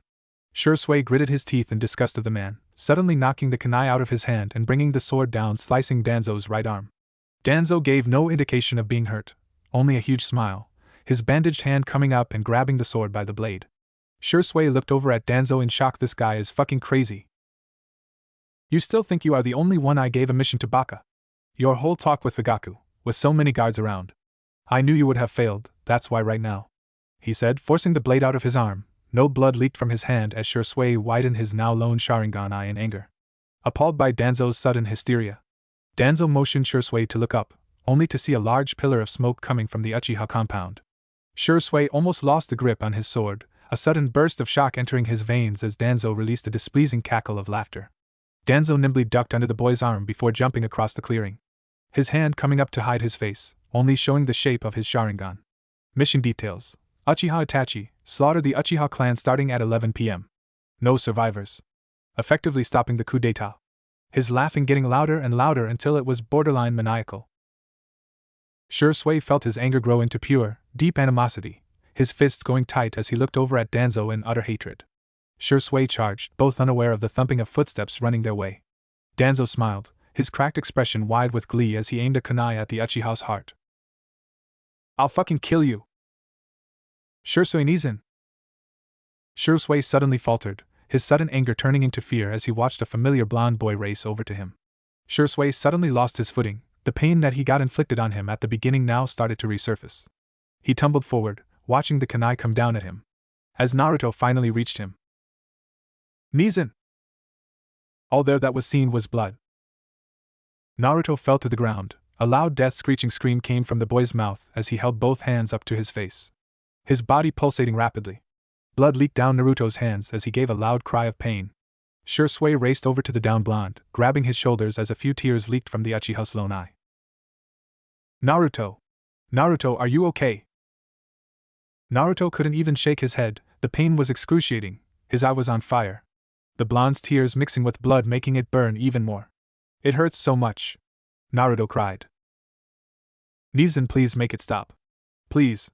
Please, Naruto begged helplessly.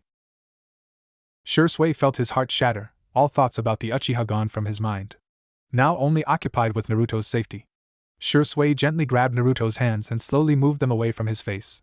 Naruto whimpered in pain as the cold air blew into his newly formed wound. He gave out a sudden cry. Shursui went pale. A small piece of Naruto's left eye rolled from underneath his hand and across the grass. A sliver of his blue iris mixed with his blood stared right back at Shursui. Shursui felt sick to his stomach. He softly rested Naruto's head against his chest, making sure not to irritate the wound even more.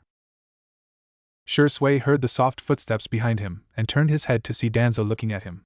The bandages back over his face covering his right side once again. All previous signs of insanity now gone from his facial expressions, now replaced with the diplomatic elder everyone knew. He stayed silent for a moment, kunai still drawn as he walked over until he was behind him. The cold steel resting across the warm neck of Shursui. The Uchiha shut his lone eye, the cries of Naruto echoing throughout the clearing as he clenched Shursui's blood-soaked shirt. If it's any consolation. There was no other way this could have gone, Shursui-san. Shursui shook his head sadly, his free hand softly caressing Naruto's blonde hair. You are wrong, Danzo. There's always another way. You just weren't willing to find it. Danzo shut his eyes, shaking his head at the man's unwillingness to understand. As promised, I will leave the Namake's child alone. Shursui gave a thankful smile, his lone eye turning upside into a U shape. He gave a soft sigh, awaiting death, ready for its cold touch. But death never came. Suddenly the cold steel left his neck as a loud smack was heard as Danzo was suddenly gone. An array of trees now tumbling down with a trail of dust going deeper into the forest. Shursui looked upwards, only to see a sudden masked figure. He wore a long solid dark blue trench coat with a wave on the front. His mask was a soft pink, only showing a head of straight brown hair. The cloaked man tilted his head at the two people on the floor. He looked around. Traces of blood were everywhere. Trees were destroyed and signs of jutsu were most definitely used. The masked figure bent down until he was eye level with Shursui. The Uchiha looked on in worry for Naruto. He tightened his grip around Naruto, making him whimper again. An action that didn't go unnoticed by the stranger. What happened to the little one here? His voice was surprisingly soft, coming off more feminine. Shursui looked down at Naruto in sadness. He jumped in front of a kunai for me. It completely destroyed his eye. He spoke, letting out a sudden cough in pain. The masked man nodded. He looked back at the young child. He was unconscious, no doubt collapsing from the sudden pain.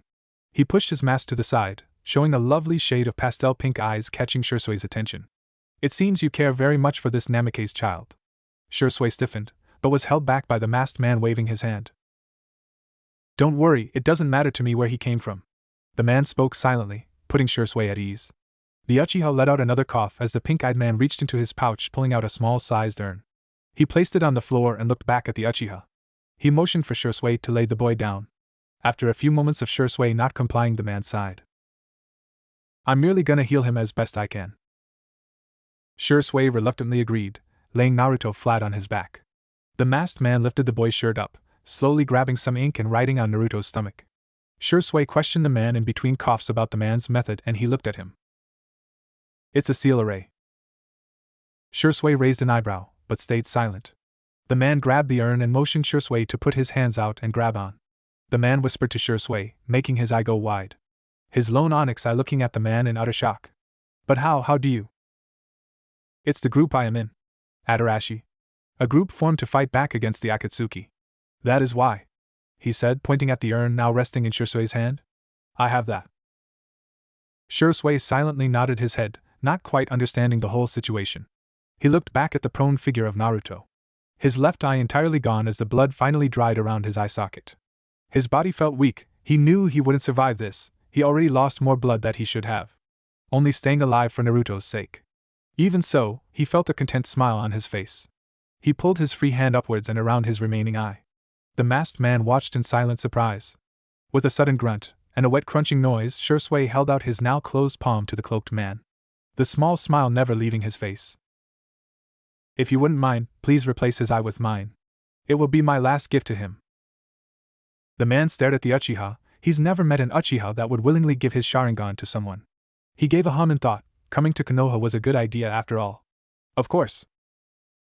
Shursui offered another kind smile and gave the man a soft thank you, taking the eye from Shursui's palm and opening the urn and placing it on Naruto's stomach. He watched the Uchiha fall to the side, his body now resting directly next to Naruto's. The eyeless man reached his arm out, feeling the soft locks of blonde hair he caressed many times before. I guess neither of us would have ever thought this would ever happen, huh? He said, chuckling to himself. His smile growing wider. I love you, Turtle-chan. You were the baby brother I always wanted. Shursui said, a laugh escaping his mouth. Make sure you train hard, always eat your vegetables even if you don't like them. He spoke, his voice getting quieter. Please live your life the way you want it, make friends, be happy with who you are. He said, his smile growing wider as he felt his life start to fade. There was so much more I wanted to teach you, Naruto. If only I wasn't weak, I would still be here, able to protect you, he said, as imaginary tears cascaded down his eye sockets. He gave a sudden chuckle, his grip trying its best to grab as much of his blonde hair as he could. His eyes shut and his head rolled back. Heh. Maybe you're not my little brother, but the son I always dreamed of having. And with that, Shursui Uchiha breathed his very last breath. Entering the eternal silence with a smile on his face, the masked man closed his eyes, mourning for the sudden shinobi that had just passed away. Very few shinobi were like him. The cloaked figure sighed, glad to see the man die with at least a smile on his face. Looking back down at the blonde, he would make sure this boy would live. Weaving through Hondeals, he smacked his open palm on Naruto's bare chest, and won over the blonde's destroyed eye. Secret sealing art, conceal. Suddenly a bright blue light flashed across the area, blinding anyone in a near-mile vicinity as Naruto's body hunched upwards and a loud scream tore through his throat. This lasted for what seemed like years for Naruto, but was merely just 5 minutes. As fast as it came, it seemingly vanished. The sealing arrays were now completely gone from Naruto's stomach. The cloaked man returned his mask to cover the rest of his face and wiped a bead of sweat off his brow. He looked back at the boy, the urn lying empty on the grass. The masked man gave a sigh as he walked over to the new deceased Uchiha. After a quick fire jutsu, the body of Uchiha Shursui was no more. The masked man respected that particular Uchiha. He would make sure his body didn't get tampered with in death. Suddenly 3 chakra signatures alerted the masked man. With a quick shunshin, he left the area almost instantly. As 3 Konoha shinobi came down only to find Naruto's body lying across what seemed like a battlefield. Time skip 1 week. You damned baka. Do you have any idea what you've done? Do you not understand how utterly stupid this was? The familiar masked man let out a bored sigh. His pink mask was hanging at his side as his pastel eyes closed in annoyance. His hair now a light gray color, while his eyes stayed the same pink. He moved his hand to his head, shaking his hair, making it messy. Yeah, I know what I did. I'm the one that did it after all. He spoke, the last part coming off as a whisper. You don't have to worry, Akira.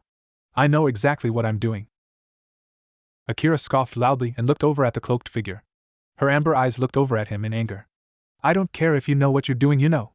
You just went ahead and gave this child our most prized possession. The one thing stopping Akatsuki. She barked at him. Small beads of spit landing on his face as he remained stoic. The now dubbed Yuno gave a shrug. The intention of Adarashi was on my mind. Now the urn is out of our possession, Akatsuki doesn't know where it is and cannot target us. But you can't just go around and seal. The shinobi world will benefit from my decision. I couldn't have asked for anyone better. Yuno spoke, cutting her off harshly, but his voice remained smooth.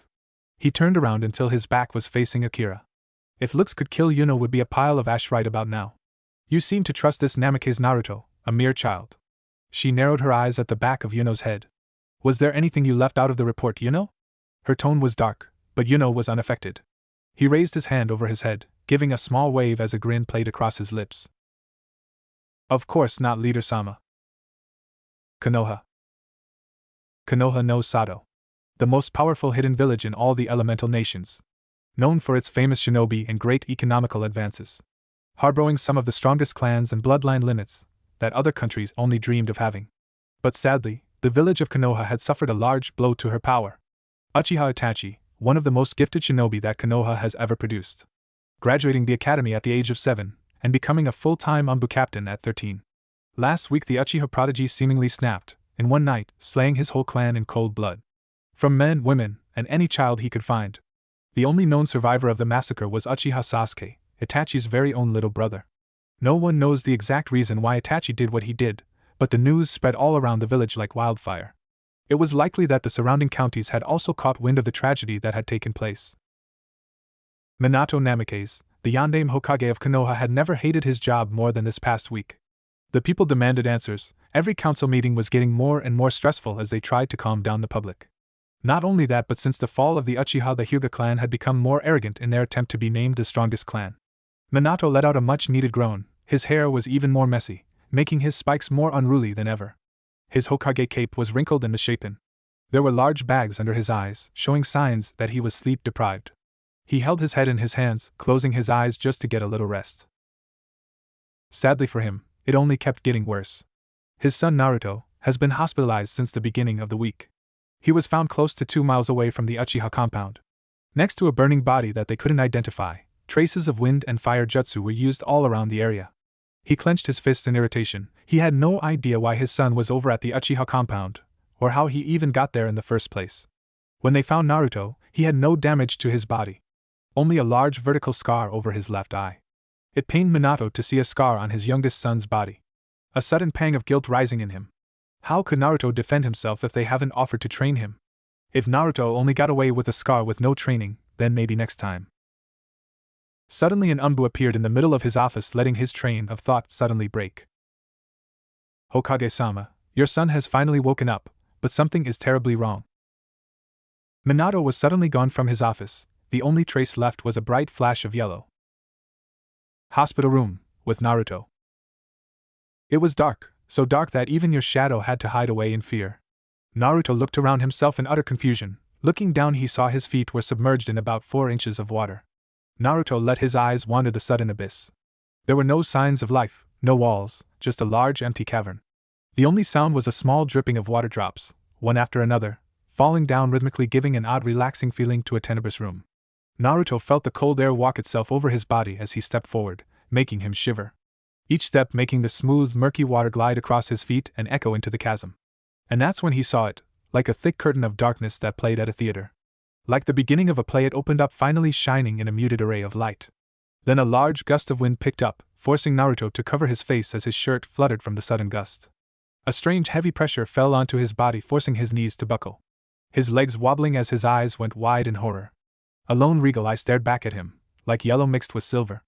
A proud coin of glory looking at him with an immense amount of pressure.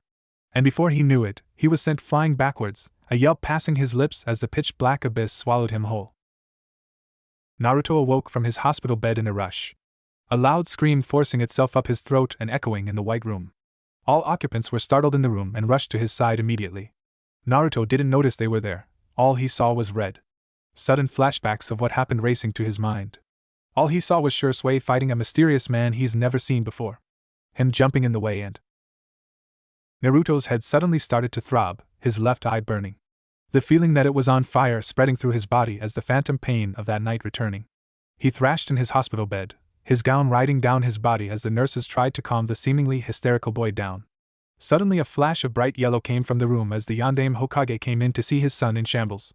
His mind went into overdrive and he raced to his son, grabbing the boy's thrashing head in his hands. Naruto, what's wrong? Get away from me! Where's Shursui Nizan? Where is he? Naruto yelled, cutting off Minato mid-sentence. His smaller hands gripping Minato's sleeve, trying to pull him away. Minato flinched in surprise at his son's outburst. Naruto clenched his hands around Minato's sleeve, grabbing the Hokage's attention as Naruto finally stopped moving. A soft sob escaped his lips as he looked down at his messed-up hospital bed. Naruto forcefully removed his father's hands from his head, letting his free hand to once again move over his left eye. This time he finally felt what was there. He traced over his eye socket as if it was his first time. He felt soft bumps going up his eye as he got a glimpse of himself in the far mirror of the room. It was a long vertical scar going up his eye, resting just below his forehead. But what shocked him most was the eye that was in his head. He swore he felt it leave his socket. He suddenly grew very pale, the phantom pain now burning his very core. The memories freshly implanted in his brain forever. Naruto looked over to his father, a loom of worry stretched across the man's face as he waited for Naruto to speak. Naruto gave a small sniffle. Where is Shisui-san? Minato, slightly curious as to why this certain Uchiha was apparently close to his son. He internally frowned at that thought. The more he thought about it, the less answers he would receive. Both Namikes were ignorant to the black narrowed eyes looking in their direction from across the room. Naruto, last week the whole Uchiha clan was killed by one of their own. There was only one survivor. Naruto looked at his dad in utter disbelief. The whole clan slaughtered one survivor. He had a vague memory of Shisui laying down next to him, his mouth moving, but he heard no words. The sudden realization dawned on the boy. Shisui was dead, the only person that cared for him. The only person that treated him with the respect he always wanted. The first person to openly tell him that he loves him. Minato bent down to his son, his hand coming to rub Naruto's head. It's okay, Naruto. Everything will get better from here on out. You still have us. Before Minato could touch his head, Naruto smacked his hand away.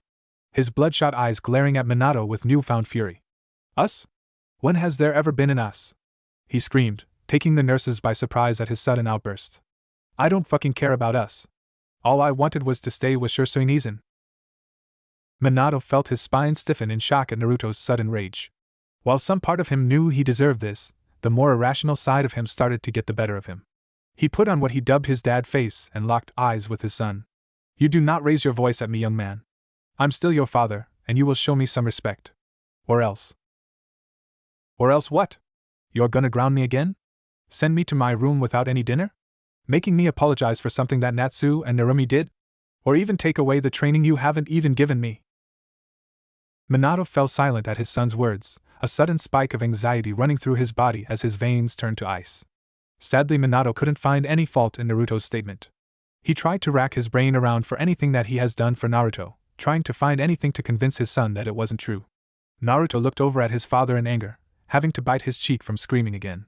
All the grief and sadness that he had stored up into his small body was now leaking out in waves. Without waiting for a response, Naruto jumped off his bed and ran out the hospital door in a rush. Needing to get away, Minato made his way to go after him. But one step in, one of the nurses grabbed his shoulder, stopping him. I wouldn't do that right now, Hokage-sama. He's having post-traumatic stress episodes. His body is fully healed and he will be okay. He just needs some time alone. Minato gave a small frown at the nurse's words. Looking at the door with a sad expression, he disappeared in a bright flash once again. With Naruto. Naruto looked at the crowded streets of Konoha. Looking down at the people happily walking, Naruto felt his eyes go downcast, circling the black scroll that Shisui had given him around his frame, holding it securely. The last thing that Shisui had given him before he died, and he didn't want to open it. It was hard to comprehend exactly what happened that day. Before he went after Shisui, he had a terrible feeling in his stomach. That something was happening at the Uchiha compound. And he was right, now the whole clan was dead. The one person he loved more than anything has died, leaving him. That thought alone made Naruto frown, and he quickly shook his head of his thoughts. Not wanting to get emotional, he knew it would happen one day. But not so soon. Naruto was now at a loss on what he should do. Yes, his sensei was now gone. How will he get the proper training? Someone who took care of him? Sure, he still has notes and jutsu scrolls that were given to him. Hell, he hasn't even scratched the surface on his elemental jutsu training yet. Naruto sighed as he laid back on the summer grass, looking up at the bright blue sky, letting his thoughts wander to Shisui. Hey, you're Naruto, right? Naruto gave a sudden yelp at being addressed out of nowhere. He looked upward, seeing a boy about his age walking his way. He was wearing a plain gray shirt and black pants. His hair was pulled up in an upwards ponytail, resembling a fully grown pineapple. Naruto looked over at the boy in surprise. He swore he's seen this boy before. Naruto nodded his head as he sat up. Yeah, that's me. The boy took a seat next to Naruto and proceeded to lay down on the grass, his hands resting behind his head as he looked at the sky. I'm Shikamaru Nara, we're in the same class in the academy. Naruto blushed from embarrassment as he raised one hand to scratch the back of his neck. That's why he looked so familiar to him. Naruto gave the boy a sheepish smile. Sorry for not remembering you, Shikamaru. The Nara only shrugged, his gray eyes seemingly more calm than annoyed. It's no big deal. It's troublesome to remember everyone's name anyway. Naruto gave a sweat drop at the Nara's attitude. Naruto looked away from Shikamaru and back up to the sky. So what are you doing here, Shikamaru? This spot in the village is the best for cloud gazing. Naruto tilted his head. He's never heard of anyone cloud gazing. He looked at one of the giant puffy white moisture in the air. His mind flashing to the scream session he had a year ago to the giant blob of moisture. What am I supposed to be looking at? Shikamaru sighed. If he knew there would be this much talking, he would have stayed in bed for the day. He pointed up at one of the clouds, grabbing the blonde's attention. It's not really about what you're looking at, it's about how. It's a drag when people force themselves to find some troublesome symbolism when it isn't needed. He said, trapping Naruto into his words. Just look at it how it is.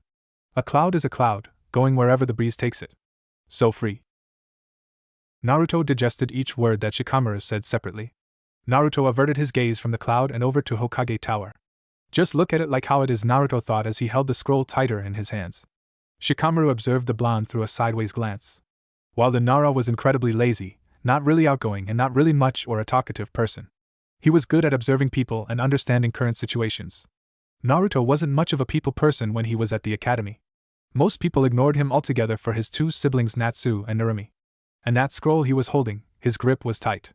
Almost as if he was scared it would disappear any second. He traced his eyes upwards until he saw Naruto's left eye. His skin now adorned a vertical scar over his left eye. It was still a little bumpy, meaning it was relatively new. And the boy hasn't been seen in the academy in the last week. Shikamaru hummed, the gears in his head turning rapidly. The blonde has been absent from the academy for exactly 1 week, the same week that the Uchiha clan got massacred. While his other classmate, Uchiha Sasuke, was absent made more sense to him, being an Uchiha after all. But Naruto, he had no connection to the Uchiha clan. Shikamaru then raised his eyebrow in speculation. Unless Naruto had a connection to a Uchiha and was at the compound the night Itachi slaughtered his clan. That would explain the blemish that Naruto had over his eye. And the scroll he was holding, no doubt a gift given to him before the fall of the clan. And that entails Naruto's sudden demeanor change. By the looks of it, he refused to open the scroll. Shikamaru sighed to himself. He hated how damn smart he was sometimes. Look, Naruto, as troublesome as it is, it would be best if you opened that scroll. Naruto looked over at Shikamaru in surprise. The blonde looked at the scroll in his hands and frowned. It's not that easy. It was given to me and I was told to only open it once Shirsei Nizen was gone. Shikamaru was caught off guard by the sudden despair in Naruto's tone. He should have kept his damn mouth shut. Naruto continued, It's hard to believe that he really is gone. Shikamaru averted his eyes from the blonde and frowned. Naruto traced the scroll with his hands. Naruto, it's best to remember that this Shirsei person left this scroll for you. He knew he was going to leave soon, that's why he prepared this scroll for you, and only you. Shikamaru said as he sat up from the grass. He gave a long stretch before offering Naruto a small lazy smile. I'm going to get home. If I'm out any later I wouldn't hear the end of it from my mother. Troublesome, he said, walking away from Naruto, waving his hand over his head. See ya around, Naruto. Naruto gave a quiet goodbye watching the boy walk off. Shikamaru did make some pretty good points about Shirsei. He looked down at the black scroll again. After Shikamaru left, he spent most of his time alone trying to muster up the courage to open the scroll. Each minute making him more and more scared. What would be inside it? The sun was now starting to set, making the sky have a bright pink hue as the rays of sunlight shone through the clouds.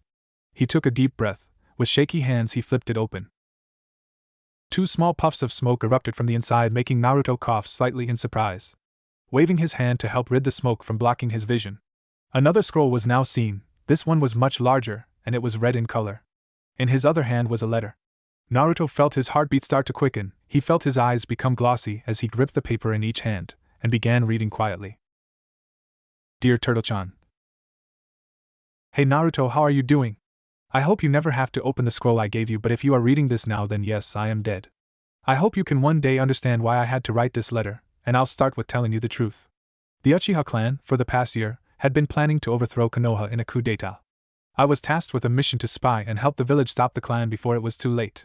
If my fears have come true, then either the coup d'etat has already happened, or I had to take matters into my own hands.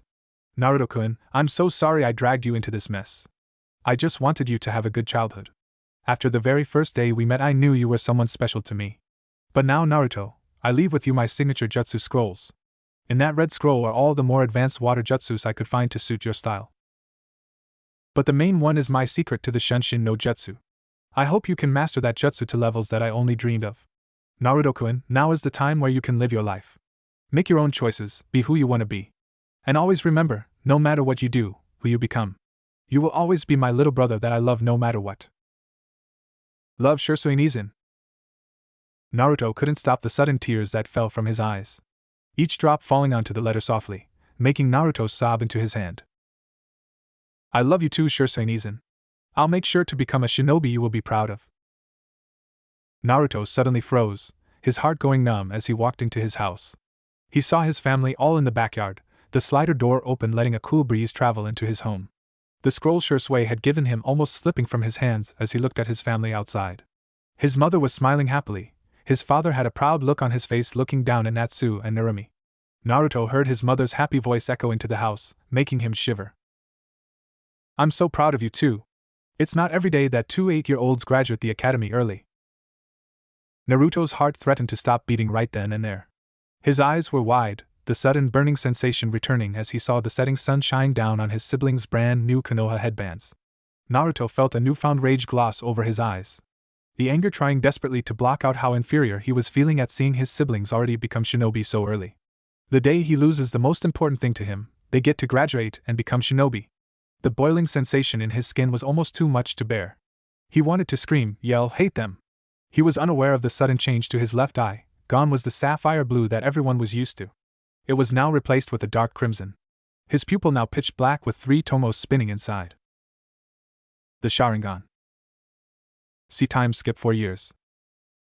I wanna die. Naruto thought to himself as he rested his hands on his drooping head. Finally, after 5 years, he will finally leave this hell known as the academy.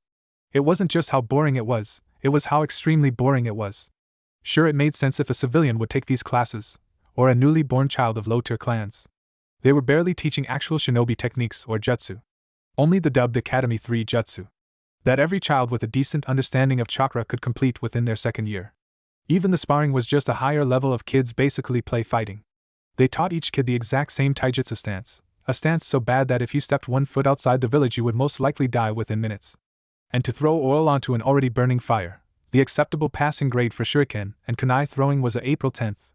A 4.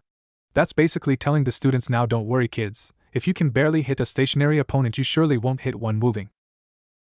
Naruto visibly scoffed at his thoughts. Just the mere idea of the damned academy brought back awful memories. In the beginning, it was hard just being in his siblings' shadow, since almost every kid and teacher praised them for basically breathing. Even later on he was getting overlooked for the more smarter kids in the class, like Sakura Haruno and Sasuke Uchiha.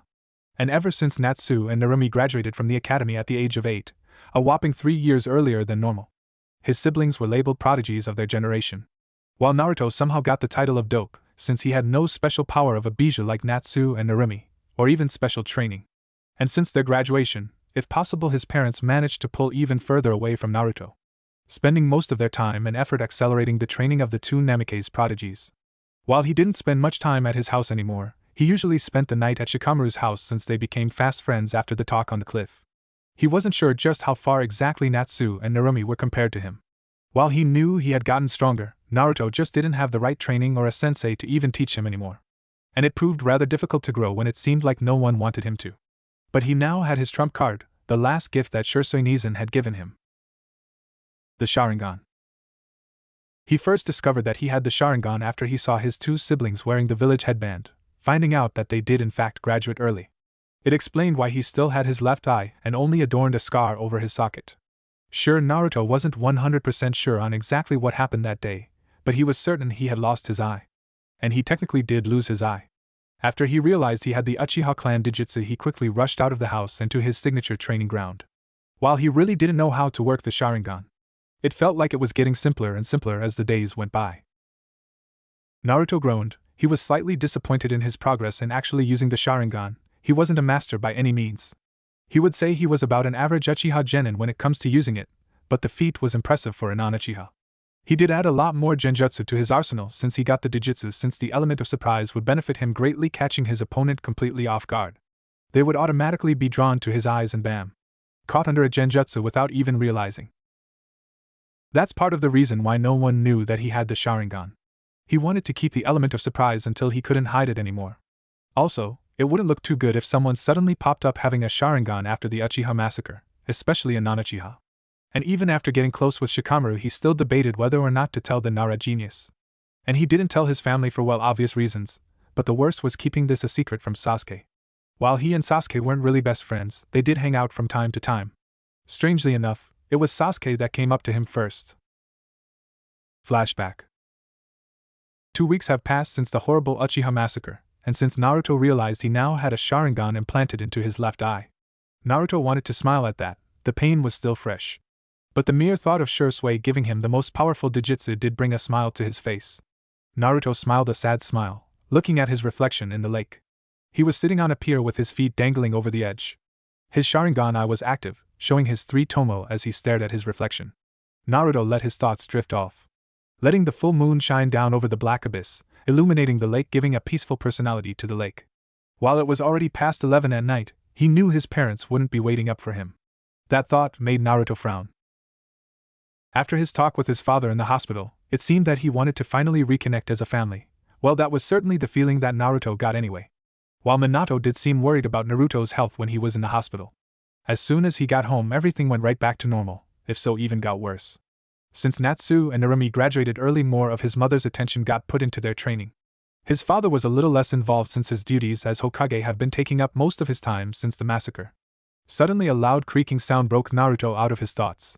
After frantically deactivating his Dijutsu, he turned his head to see someone he wasn't expecting. It was Uchiha Sasuke, the lone survivor of the Uchiha clan. Naruto stayed silent as the black-haired boy walked over to him slowly. After a few more steps he finally came to the blonde, his onyx eyes looking at Naruto's sapphire as he took a seat. Naruto looked away from Sasuke, the boy slightly awkward since he had never talked to the Uchiha before. Several minutes went by as they stayed silent, letting the warm breeze caress their bodies. The air was soothing and it slightly helped Naruto calm his nerves.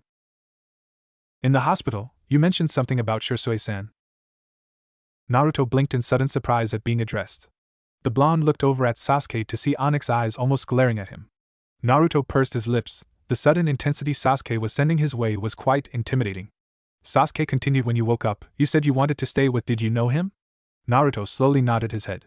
He didn't know anyone else was in that room, thought just himself and the nurses. A small smile played on his lips. Shisui Nizan was the one who taught me everything I know. He basically raised me for almost 2 years. Sasuke raised a lone eyebrow at Naruto's words. Raised him? Coming from a son of a Kage, it made almost zero sense. Sasuke questioned the blonde about what he meant. The answer he received stunned Sasuke. My partners don't really include me in the family. Everything usually revolves around Natsu and Narumi. Sasuke simply stared at Naruto in complete shock. The Uchiha finally looked away, looking back at his own reflection in the crystal-clear lake. His eyes wandered over to the reflection of the boy sitting next to him, noticing the large vertical scar over his left eye, making Sasuke feel something twinge within him. You know, it was my brother that killed the entire clan. The blonde snapped his head over to Sasuke in disbelief. Naruto's eyes softened. While he didn't know much about the massacre, only that Shisui didn't actually die in the midst of it all. All he knew was that Itachi is the one that committed the genocide. He had no idea Sasuke was related to him. I came to you because Shisui-san was Itachi's best friend. They did everything together. Naruto nodded. He did remember hearing Shisui bring up Itachi on more than one occasion. He pursued his lips yet again. He was most likely the only one to know that the Uchiha were planning a coup d'état, thanks to Shisui's letters. The thought to tell Sasuke right now quickly passed through his head. But it was kept a secret for a reason, and he would honor that secrecy of his sensei. I hate him so much. I want to avenge my clan and kill that bastard for what he did. That's not a good way to think about it. Sasuke glared over at Naruto, his head snapping over to him as he let out a snarl. His fists clenched so tight blood started to leak from his palms. And what do you know? You only lost one person that day. I lost everyone that ever mattered to me. Naruto recoiled in slight surprise, but he managed to hold his ground and shake his head. Shisui Nizan once told me that it's okay to hate people, but you should never let that blind you from seeing what really matters, he said, making Sasuke falter slightly. The raven-haired child found it harder to maintain its glare. And what matters is that you had that special time with your family, a loving brother that is still out there somewhere, even if you hate him. I mean, you're still here, right? He said, making Sasuke go wide-eyed. The glare left the Uchiha's face as he processed every word Naruto sent his way. He never thought of it like that. Naruto looked over at him and sent a sad smile his way, the pain shining off his 2 blue eyes. I never got that special time with my family that I've always wanted. And my brother isn't out there anymore. Flashback end. Ever since then, the Namikes and Uchiha were not best friends. They did sometimes hang out together with Shikamaru, since Sasuke had nowhere to go and Naruto was seemingly not wanted. They all got along pretty well since all of them were reserved in their own right. Naruto paused at his thoughts. Sometimes it was like they were actually completely alone, since either Shikamaru or Sasuke were much of talkers. Naruto looked around his empty classroom. Most of the chairs were already long forgotten. There were only about 4 students counting himself as he waited to get called up. All he had to do was the basic Academy 3 jutsu. They already passed both the throwing portion and the written test last night. So the blonde waited, and waited for 1 hour to get called. He mentally sighed. Even in test form he was almost at the very bottom. Next up, Namikaze Naruto. Naruto silently cheered as he jumped over his desk and down to the front of the room. The rest of the kids that were waiting to be called rolled their eyes. Most of the class didn't really care for the dope of the academy. His grades were just average and even below most of the clan heirs. So seeing Naruto attempt to show off, in their eyes anyway, left a bitter taste in their mouth. Naruto ignored the looks sent his way and entered the room where the academy instructors were holding the exam. Once he walked through the large door he was met with his teachers for the past 5 years. Iruka Umino and Mizuki Suzo. Mizuki was just like everyone else. He showered Natsu and Narumi with unneeded praise and kept him in the dust to be forgotten. Iruka was much better in the aspect of actually teaching all kids no matter who they were. While Naruto was still greatly overshadowed, Iruka was the only one that gave him a chance to actually prove himself as a capable shinobi. And while his results were minuscule compared to his siblings, he still tried nonetheless. Okay, Naruto, you know the drill. Let's see what you can do. Naruto wanted to scowl at what Iruka said. He's pretty sure Natsu and Narumi didn't have to go through all the miscellaneous shit that he had to do, like write a 4-page report on the importance of chakra. Without performing any hand seals, a clone of himself came to life right next to him. Within a few seconds the clone of Naruto then was engulfed in smoke, turning into a perfect copy of Iruka, down to the last detail. The real Naruto went to smack the clone on the head, before his hand made contact with the clone, then used a quick substitution with a chair that was in the corner of the room. Soft clapping sounds echoed throughout the tiny room as Mizuki offered a strangeful smile. Thankfully Iruka looked real. The clone hinged as Iruka dispersed itself as Iruka offered the boy a village headband. Great job, Naruto. Congratulating on finally graduating. Impressive move making your clone do the required jutsu. But try not to show off so much. Naruto couldn't help but roll his eyes at that. He wasn't surprised in the least, but he knew if anybody else performed like that, it would call for bonus points. And on finally graduating? He scoffed. Even when they aren't here he is getting compared to his siblings. Naruto held his hand out and shook his head. Iruka raised an eyebrow at the blonde. Naruto then reached into his pouch on his leg and unclipped the hatch. After rummaging inside for a few moments he pulled out the familiar headband that Shursui had given him all the years ago. The scared headband and the aged green cloth making both Chunin raise an eyebrow. He tied the headband around his forehead, ignoring the looks of confusion sent his way. Naruto, remember to come back in 1 hour for team assignments. Finally stepping outside he felt a weight get lifted off his shoulder. He was free, finally free. It felt so good to finally be done with that hell. After a few seconds outside he saw his best friend with his arms folded leaning on a tree just outside. Naruto offered the Nara a small wave making him push himself off the tree. Oh, how special waiting for your best friend after graduation. Shikamaru rolled his eyes as he scratched the back of his head, yawning as he did so. Well, Choji already went to see his parents, a pre-celebration with his family. So you're all that's left. Naruto grinned at his friend throwing his arm around Shikamaru's shoulder, earning a yelp from the Nara, please, we all know you love me. A sudden scoff reached both boys' ears as Sasuke walked over to him, his headband wrapped around his forehead. Naruto looked over to him in surprise. The Uchiha genius graces us with his presence? Did hell finally freeze over? Shikamaru nudged his friend in the ribs, making Naruto yelp. Sasuke glared over at Naruto and crossed his arms. Sasuke certainly has changed since the massacre. While at the start he was very cold and dark, swearing revenge on his brother for slaughtering his clan. But after his talk with Naruto on the pier he changed again, and this time in a good way. He would never admit it to anyone, but he held Naruto in very high regards, and respects him more than most people. He owes him that much since Naruto helped him out in a very dark time. Naruto was the only one that left an impression on him after all. Naruto wasn't nearly as gifted as his siblings, and after finding out what Naruto's life truly was, it made his respect for the blonde grow. Again, not like he would ever admit it. Whatever, Baka. And I see you graduated, surprised you managed to make it through. Naruto narrowed his eyes at Sasuke's smirk. Shikamaru sighed next to them. He could already hear the blonde's response in his head. TCH. Please, even second years could pass that test. At least most people scored higher than an 89 on the written test. And there it is. Shikamaru groaned to himself as he heard Sasuke rebuttal back full force.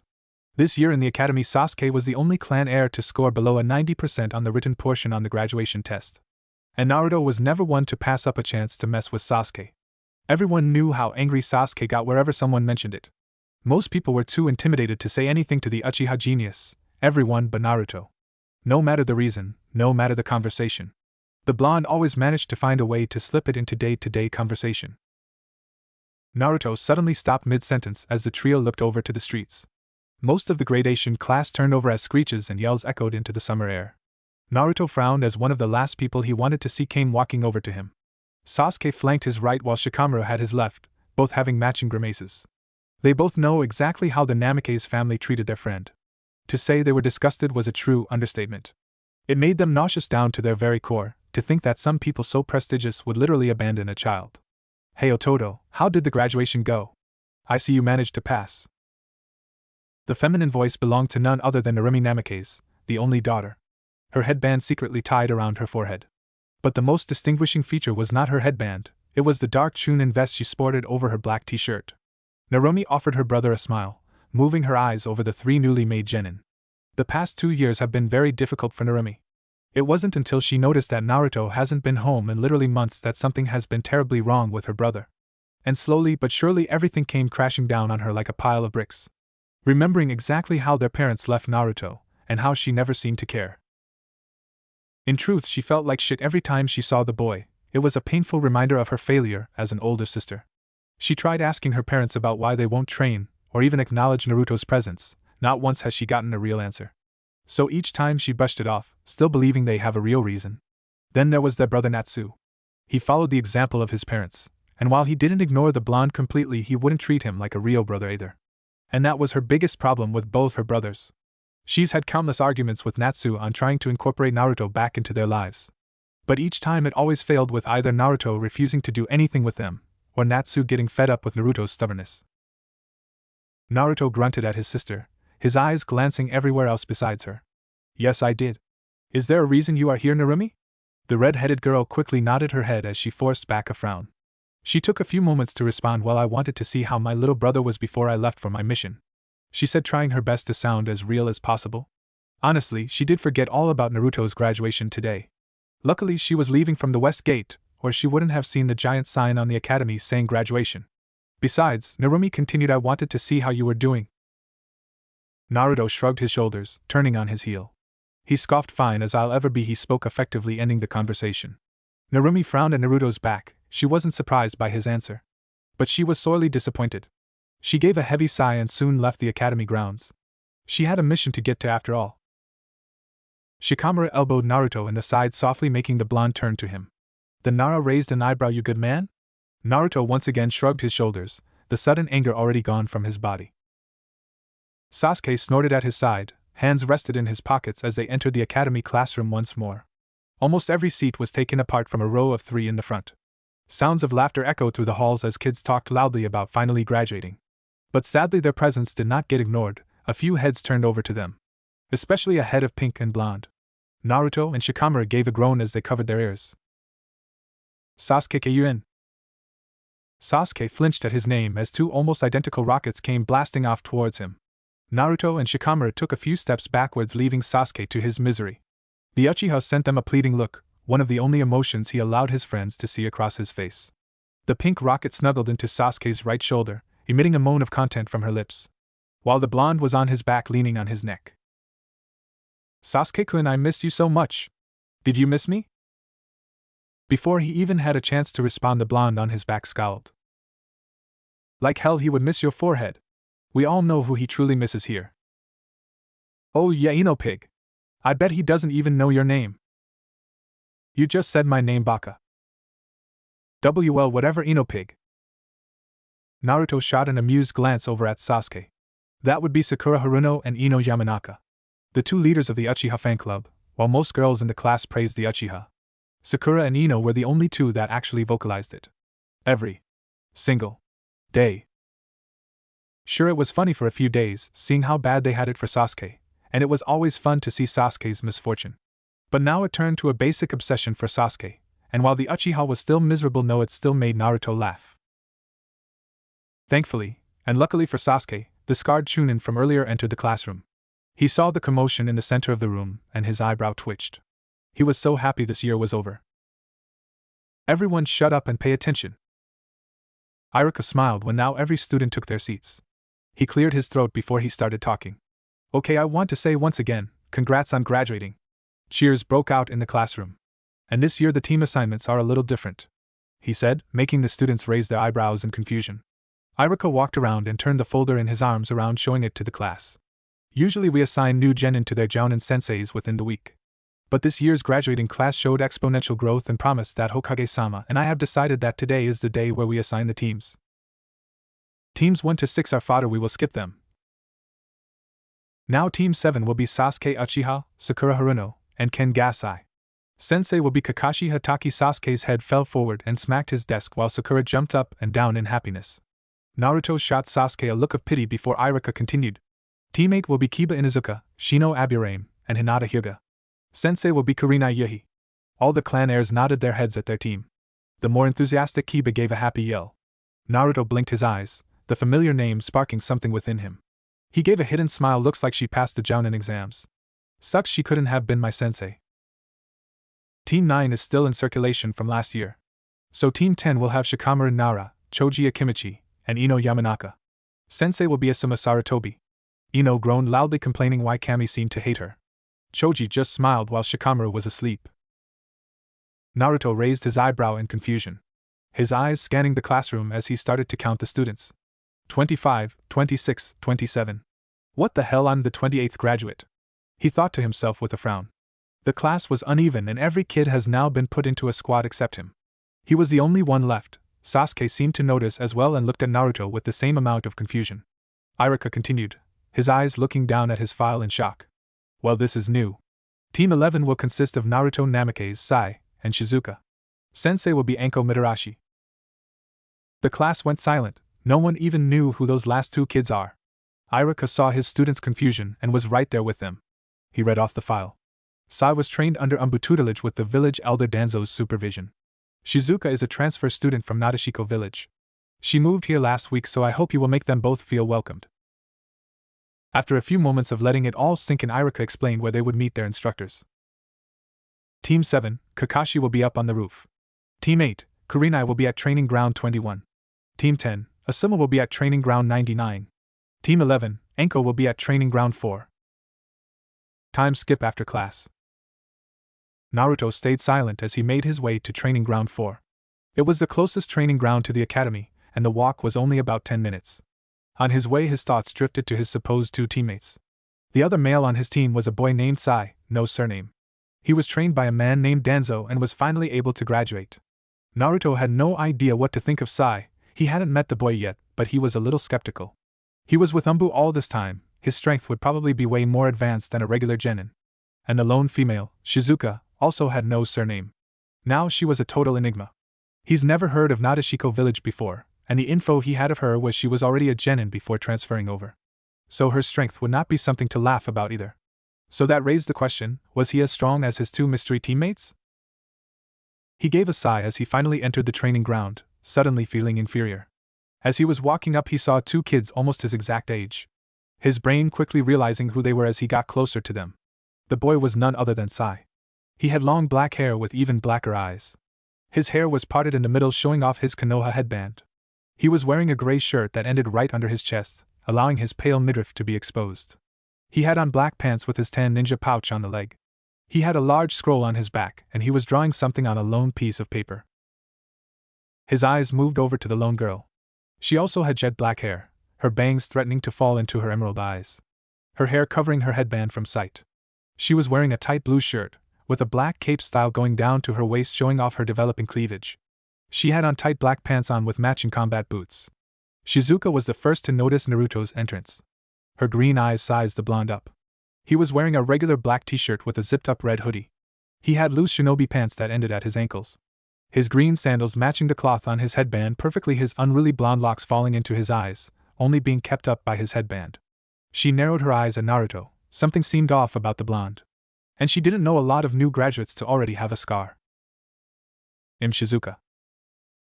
Naruto's sweat dropped. Well, she didn't sound much like a talker. Sai finally looked up, his onyx eyes dead of any emotion, but a small smile formed on his lips. "Hello, I'm Sai," he said as he gave a formal bow. Naruto, feeling awkward, just smiled their way, his hand coming up to scratch the back of his head. "Well, I'm Naruto Uzumaki." That was another recent development that has occurred in the blonde's life. It's been a long time since Naruto felt like an actual Namikaze. Every time someone would associate him with that family, he would always feel like a disappointment or unwanted child. So that's why he came to call himself Uzumaki. It was a small change, but it made himself feel better. An awkward silence fell over the new genin, no one really knowing how to start a conversation. Naruto rubbed his neck as his eyes moved over his two new teammates. Shizuka noticed his lingering gaze and glared at Naruto. "And what are you looking at, pretty boy?" Naruto blinked in confusion before looking away from her, trying his best to hide the soft blush that now resided on his cheeks. "And nothing, just looking at my new team." Shizuka scoffed, crossing her arms over her chest. "Whatever, if I catch you trying to do anything sketchy, I'll make sure to kill you where you stand." Naruto scoffed at her. He wasn't one to just stand around and take threats. He had enough of those already. "I haven't even done anything." Sai smiled at them both, his eyes turning into upside-down U's. "You two would make a cute couple." Both their heads snapped to Sai. Shizuka, seemingly more angry, sent a kunai his way. "And what's that supposed to mean, painter?" "I mean, it's pretty obvious what he meant." Shikazu glared over at Naruto, the blonde grinning mischievously. "I didn't ask you, baka." Sai never lost his smile. He set the paper he was drawing on back to the floor. "Blondie, try not to get tits angry. She has a temper." Shizuka's face heated up as she threw her arms over her chest. Naruto let a snicker leave his mouth. The raven-headed girl grew angrier, but before she could do anything about it, a loud sizzling sound echoed out as a kunai embedded itself right in the center of all three genin. All three genin widened their eyes at the seal that was hanging from the back. "Get back!" Naruto tackled Shizuka away as Sai jumped backwards just in time. A loud explosion shook the area while Naruto fell to the ground with Shizuka on top of him. Sai landed next to them. His large scroll was now on the floor with his pen in his right hand. Both Naruto and Shizuka got to their feet and stood next to Sai. Naruto held a kunai in his hand while Shizuka was weaponless. "What the hell was that?" Naruto spoke, his eyes traveling a mile a minute around the clearing. Trying to locate any sign of danger, Shizuka responded. "That was most likely our sensei. It would explain why she wasn't at the training ground on time." Sai nodded his head. After a few brush strokes, two small birds made of ink raised themselves from his scroll and took into the forest. Naruto raised an eyebrow at the ability, checking it off of ninja abilities he didn't know existed. "My birds are looking around right now. No one spotted," Sai said as he stayed in his position. The remaining students circled Sai, watching the perimeter. Naruto continued for Sai. "All other genin tests all revolved around teamwork. I don't imagine this being any different," he said, both his teammates nodding with him, silently thanking his late sensei for sharing that info with him. Suddenly Sai widened his eyes. Both teammates witnessed this, and before they could speak a word, a large-sized snake came raining down at them. Its mouth opened, showing its large fangs as he attempted to devour Sai whole. Naruto suddenly appeared in front of Sai. His hands formed quick hand seals. Water style, water shield jutsu. Naruto spun his arms rapidly as a large shield made of pure water formed from his hands.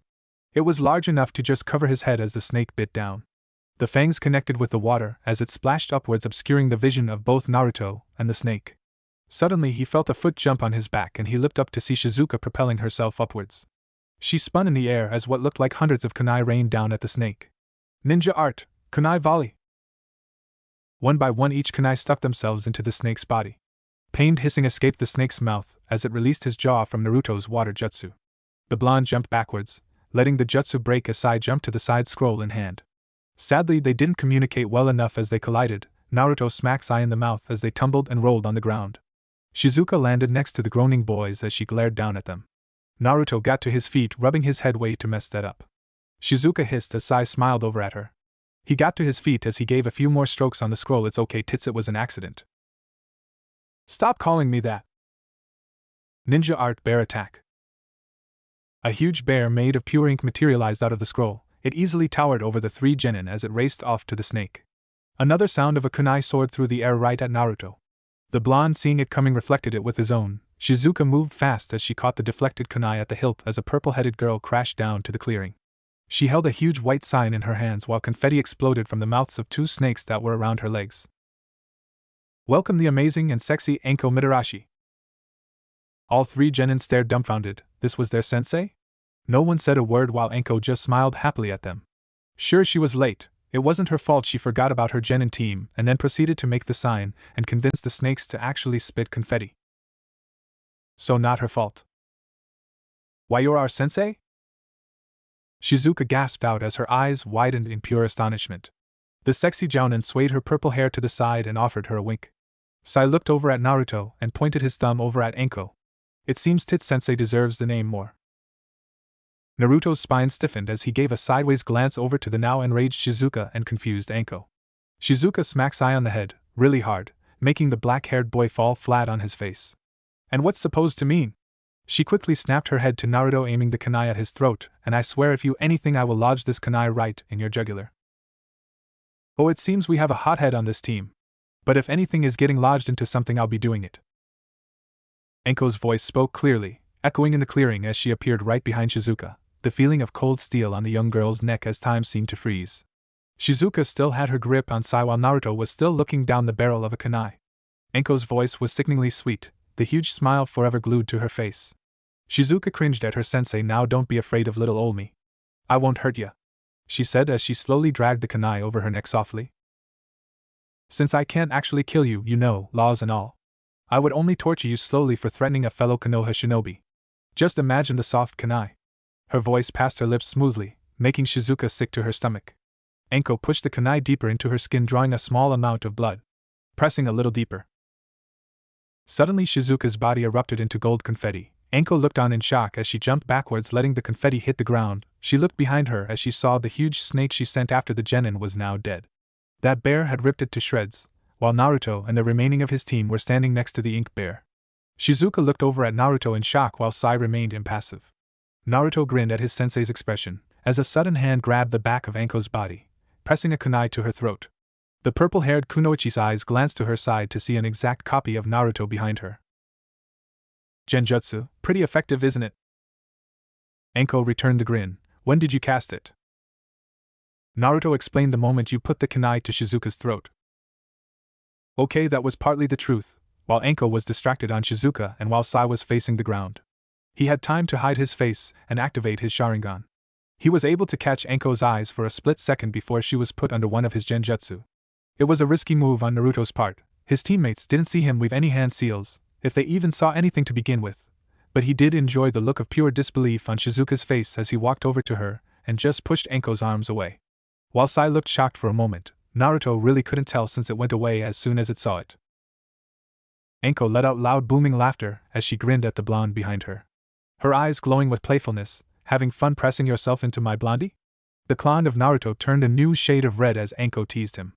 Before he could move, Anko quickly dispelled the clone, as it erupted into water, soaking the back of her brown trench coat. She took a few steps closer to the new genin and smirked, her tongue coming out to lick her lips hungrily. I will say you 3 surprised me greatly. Not only were you able to kill that snake, she said, pointing her thumb over at the dead snake, you managed to surprise a jounin-level ninja, and you did it with amazing teamwork with only knowing each other for not even an hour. I'll say that's worthy of passing. Naruto physically beamed at the praise, trying his best to rid the giant blush on his face.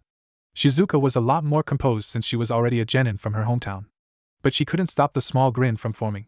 Sai remained impassive, his eyes stayed blank, but a faintest smile was noticeable. It was subtle but still there. Now we are officially Team 11. Now get ready for fucking hell. Okay. Please report everyone, Minato said happily as he clapped his hands in joy. Out of all jobs that Minato absolutely hated while he was Hokage, he was always excited for the graduation of academy students. Every year he looks forward to it, and this year was no exception. Looking out in front of him were 9 of the strongest jounin that Konoha had to offer. And the test results that Iruka had given him told him that there was a very promising bunch of kids this year. He couldn't contain his excitement, and decided to give the kids jounin senseis the day of. He smiled wide as he gestured to his only student in the room. Kakashi-kun, please report. Kakashi's sweat dropped at the Hokage's attitude. Putting down his infamous Ichi-Ichi Paradise book, he scratched his cheek with a sigh.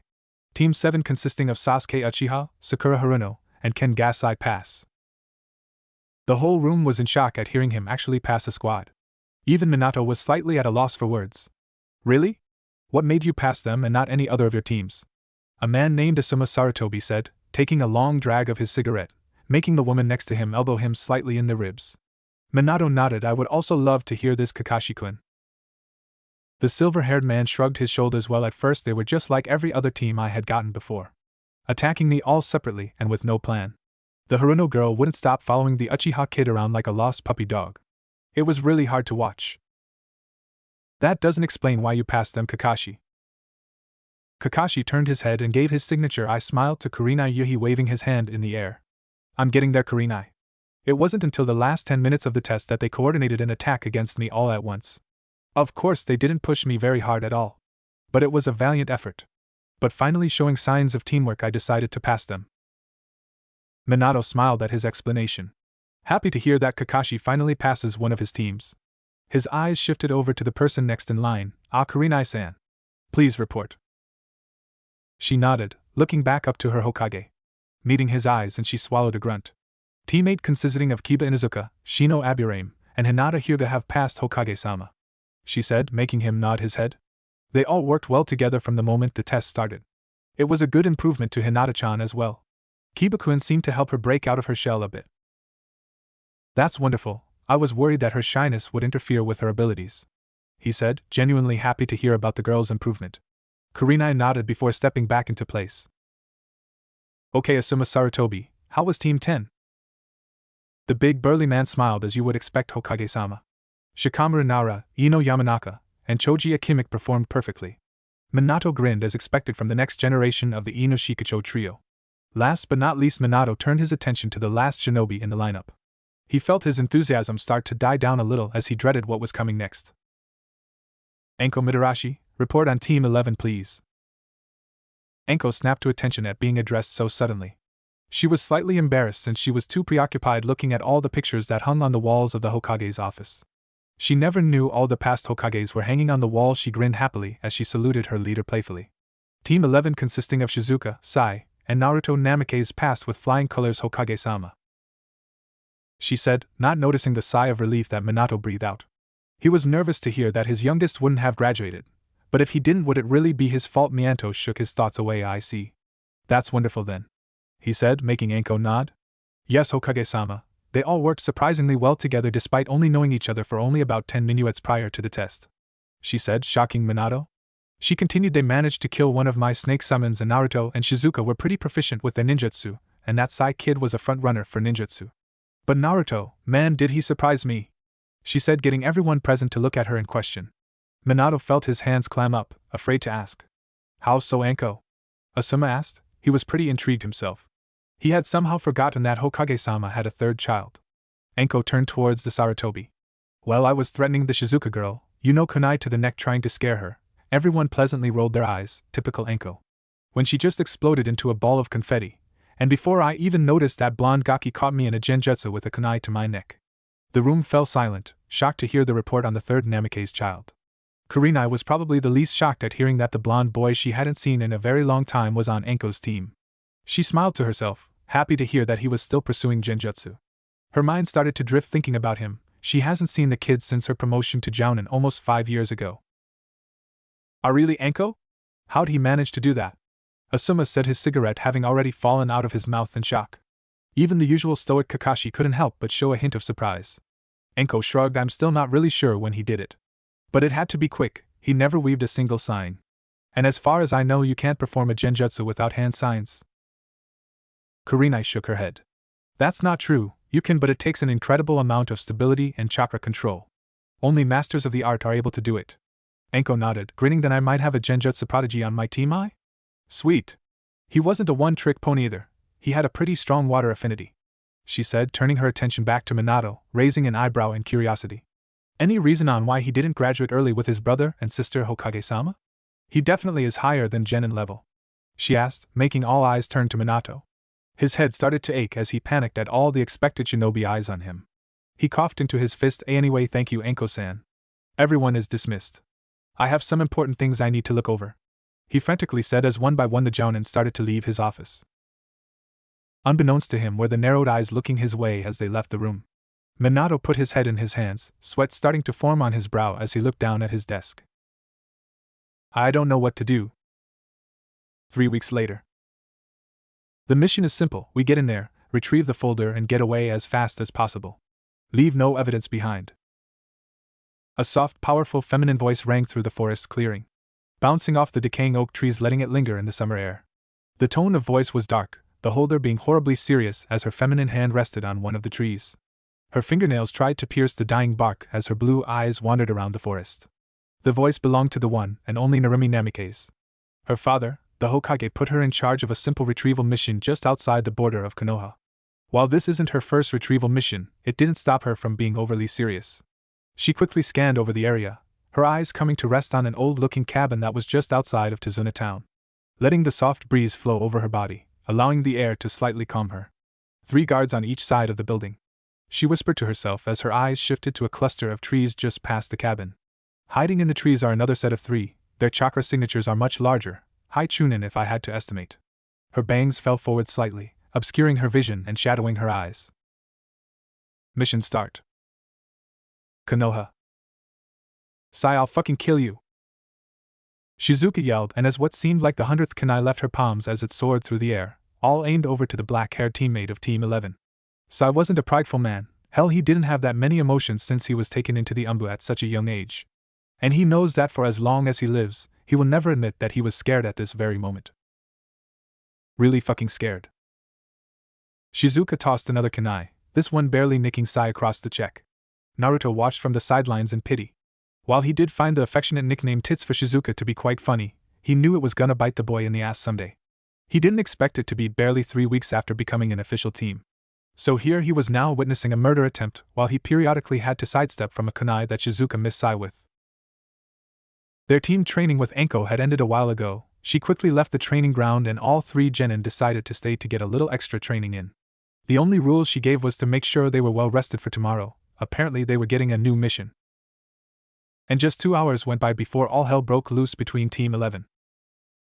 Shizuka, knock it off. At least give him some breathing room. The raven-headed genin snapped her head over to Naruto and gave one of her meanest glares. Her grip tightening around her kunai as her emerald eyes locked within Naruto's own sapphire. Shizuka scoffed as she put her kunai away, letting Sai walk off free. Her eyes never leaving Naruto's. After seeing Sai walk off, he let a small smile grace his lips. Sai was very, very sweaty, but other than a few cuts here and there he looked perfectly fine. He turned to Sai. You okay? Sai gave a hesitant nod of gratitude to the blonde as he smiled. Yes, it was a good workout. Please, all you did was run around for an hour. Cardio is important. Naruto sighed as he watched the 2 start to bicker once again. Well, more like Sai just led Shizuka on until she got fed up and brought her weapons out. His eyes going back and forth between the 2. Even though he was starting to get fed up with the constant bickering, it did bring a smile to his face. Feeling like he was a part of a group, as he would be the one to step in. And sometimes be on the receiving end with Shizuka. Naruto thought about that. Sure, they were a team, but they didn't really do anything as a team outside of this training ground and missions. Naruto got both their attention before speaking. Why don't we all go get something to eat? You know, as a team? Both Sai and Shizuka looked at Naruto in sudden surprise. Naruto's sweat dropped. He didn't think it was such a strange thing to ask. They were a team after all. Naruto chuckled nervously at their blank expressions. We could go to that ramen shop at Chiruka. It's pretty good. After a few more moments of tense silence, Shizuka nodded. Yeah, sure. Lead the way. 3 miso ramen for me, please. 1 seafood ramen, please. I'll have what Tita the lady is having. Naruto snickered as Sai quickly shut his insult down by the dark glare Shizuka sent his way.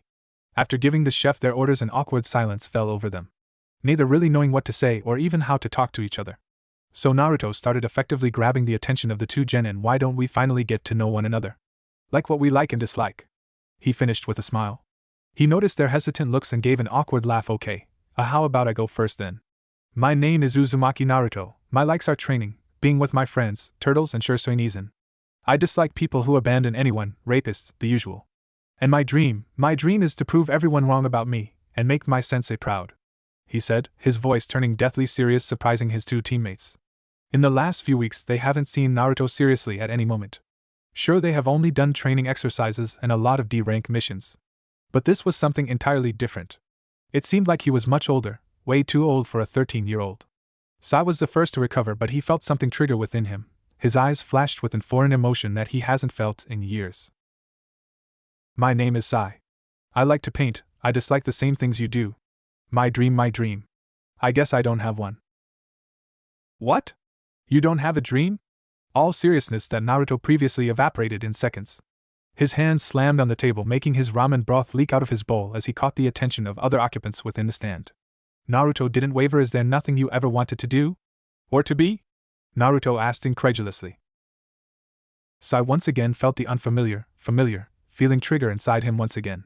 He sat there in stunned silence. Anything he thought he should say died in his throat, his mind going too fast to comprehend an appropriate response. So he said the first thing that meant something to him. My dream is to finish my brother's book. Naruto smiled wide. His eyes turned into upside-down U's. He praised Sai for having a meaningful dream, then looked over at Shizuka. The transfer shinobi gave a deep sigh, not really liking the idea of sharing her personal interests. She never did something like this in her home village. My name is Shizuka. I like training, animals and making dolls. She blushed bright red as she noticed both her teammates raise their eyebrows in shock and confusion, mainly Naruto. I dislike the same things you guys do. Plus some. And my dream is to become the world's strongest kunoichi. Naruto smiled wide over at Shizuka. That's great. See, I told you guys this was gonna be fun, he said with a grin, finally feeling comfortable after a solid conversation. Shizuka crossed her arms around her chest. Her ears turned a tad pink as she told her teammates her secrets. She couldn't deny that it was quite interesting to hear what her teammates actually thought and felt. She looked over at Sai to see his face was more blank than usual. His ramen bowl untouched. After a few moments he looked her way, his face morphing into a large smile doing so. The look is completely gone. She broke out of her musing once Naruto began speaking again. Actually, Shizuka, I've been wanting to ask you. What is Nadeshiko like? Naruto asked, bringing up his chopstick to his chin in thought. I've never heard of the village before. How was it over there? Shizuka turned her attention to Naruto, tilting her head at the question. She hummed in thought for a moment before answering him. It wasn't very good in Nadeshiko when I was there. There's this stupid rule where once we graduate the academy, we have to leave the village and search for a strong male shinobi. And if we lose in battle, they must come to our village, and we get married off to them. She finished with a scowl. Naruto looked at her shocked. What? That's ridiculous.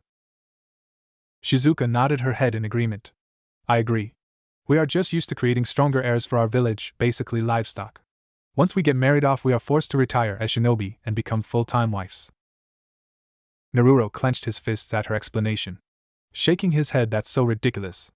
That village is forcing you guys into a life no one wants, he said, and Shizuka nodded sadly. Yes, but that is why I came to Konoha, she said, looking down, a frown on her face. My parents died when I was very young, but they were both originally born in Konoha.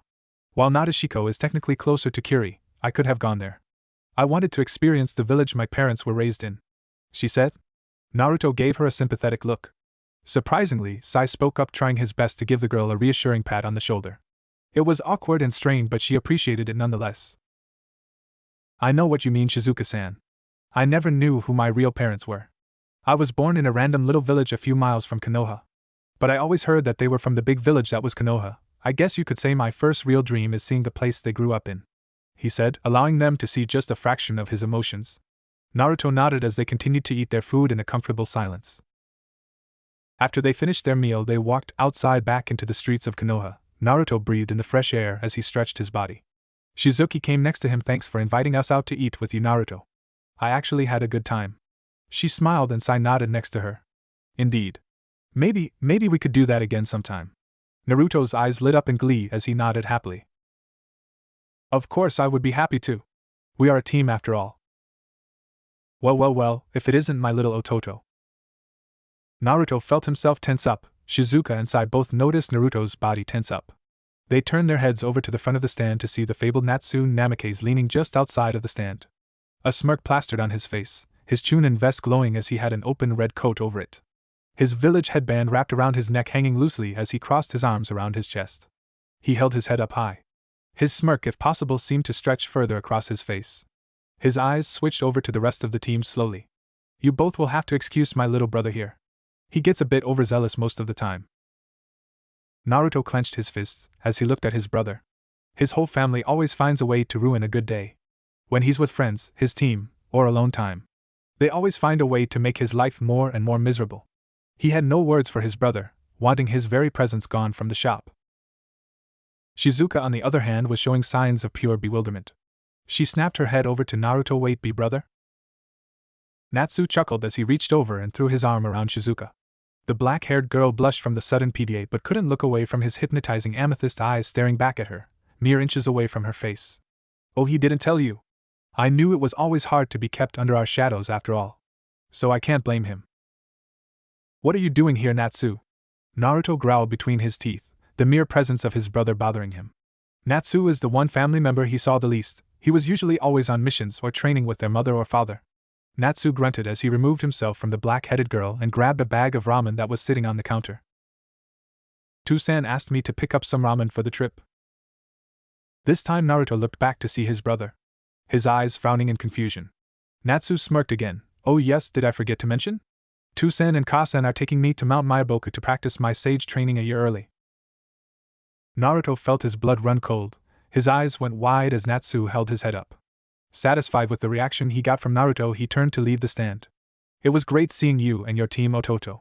With one last glance back, his purple eyes darkened considerably. Try to keep up. A tense silence shifted through the air as soon as Natsu left. Naruto's eyes were downcast, his hair falling past his forehead as his teammates stood there awkwardly. Shizuka reacted first as she patted Naruto on the shoulder. Hey, I don't really know what just happened, but... It's fine, Shizuka, Naruto said, interrupting her as he patted her own hand down with his before sliding hers off. I'm used to it, he said, forcing a smile. Unluckily for him, Shizuka shook her head adamantly at him. No can do, Baka. We shared about our family, now it's your turn. So spill. Naruto frowned, sending a slightly pleading look towards the emerald-eyed girl. Can I tell you another time? It's a very long story. Before Shizuka could respond, Sai interjected himself. Yes. Maybe next time we go out for lunch, he said. He could tell the blonde wasn't in a good enough mood to talk. Naruto gave Sai an appreciative nod before averting his eyes back to Shizuka. She looked like she was about to protest, but ultimately she gave in.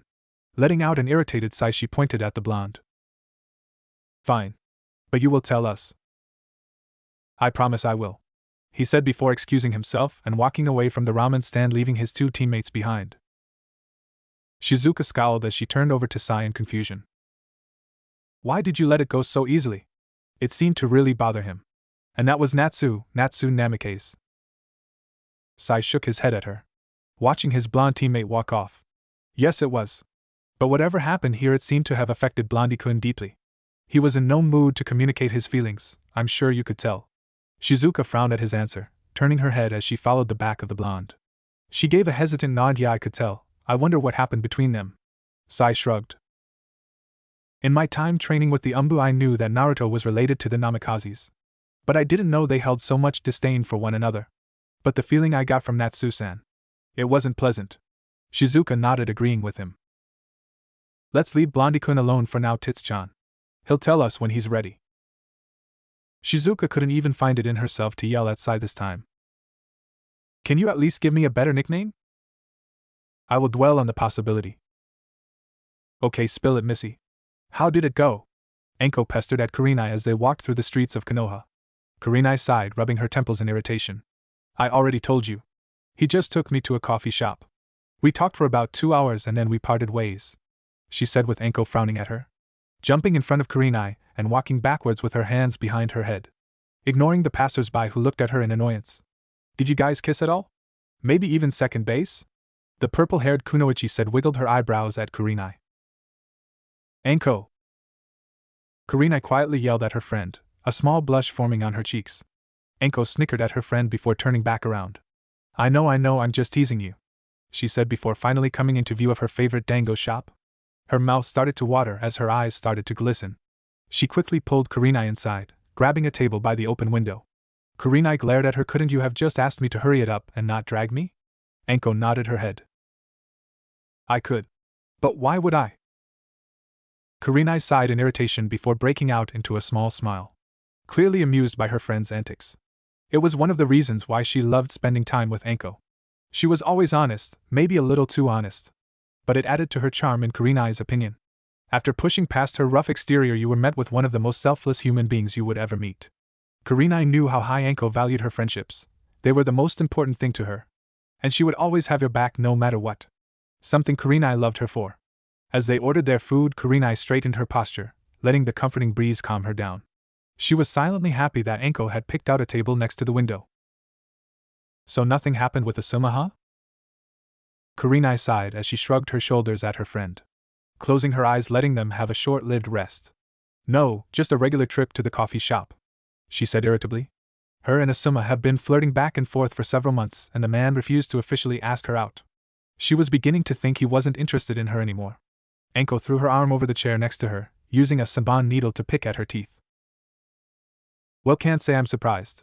He may act tough, but he's a total, she said, spitting out the piece of food she finally removed from her gums. Do you still even like him at this point? Kurenai had to take a moment to think about it. He was a very sweet man, but he never acted on any of his decisions. So yes, she liked him. He was one of the only men in Konoha who she would consider boyfriend material. But over the past few months she didn't know if she just liked him as a friend. So Kurenai hesitantly shook her head. I don't know. He's very sweet and treats me like an equal. But he's been more off-putting lately than usual. He doesn't really talk either, and that damned smoking. Anko nodded at her in understanding. Just another bust in Konoha no Sato. If you want to, I can set up a blind date for you. Kurenai felt all the blood drain away from her face. The last time Anko set up a date for here, let's just say it ended with a lot of screaming, a lot of vomit, and a passed-out sushi chef. Coughing into her fist, she quickly changed subjects. Anyway, how's your genin team? Kurenai asked, regaining her composure. Anko grinned her way. Kurenai was shocked to see a look of pride gleam over her eyes. Kurenai has been curious about Team 11 since the meeting they all had in the Hokage's office 3 weeks ago. Mainly because she was curious about how Naruto was doing. A sullen look glazed her eyes as she recalled how fidgety the yandere was at the mention of Naruto during the meeting. I guess things are still dicey with him. I hope he's doing okay. Honestly, I really didn't want to take a genin squad at all. But I'm glad I did, Kuchan. Those kids are pretty good for being just genin. Their teamwork is still a little rough around the edges, but other than that I have no complaints, she said, grinning. Kurenai nodded. How is Naruto? Anko raised an eyebrow in confusion at the odd question, turning her attention to Kurenai, tilting her head. Kurenai schooled her emotions as she felt a bead of sweat form on her brow. Only Anko could ever make her uncomfortable by just a simple stare. Anko was about to answer the odd question before her eyes caught a glimpse of a familiar mop of blonde hair walking past the stand. Her face broke out into a devious smirk. Why don't you ask him yourself? Standing up abruptly, she pushed past Kurenai, leaning her head out the window. Anko, what are you? Hey Naruto-kun! Over here! Naruto jumped in surprise in the street as he snapped his head around, looking for where the scream came from. The blonde looked to his left to see his sensei practically falling out of a window, waving her hands in his direction. Looking past her, he was able to catch a glimpse of very familiar crimson-red eyes that left such a powerful impression on him years ago. He felt his cheeks start to heat up as he looked at the lady next to his sensei. She was wearing a tight bandage-looking battle dress with bandages wrapped around her arms, stopping just before her forearm. Kurenai-san?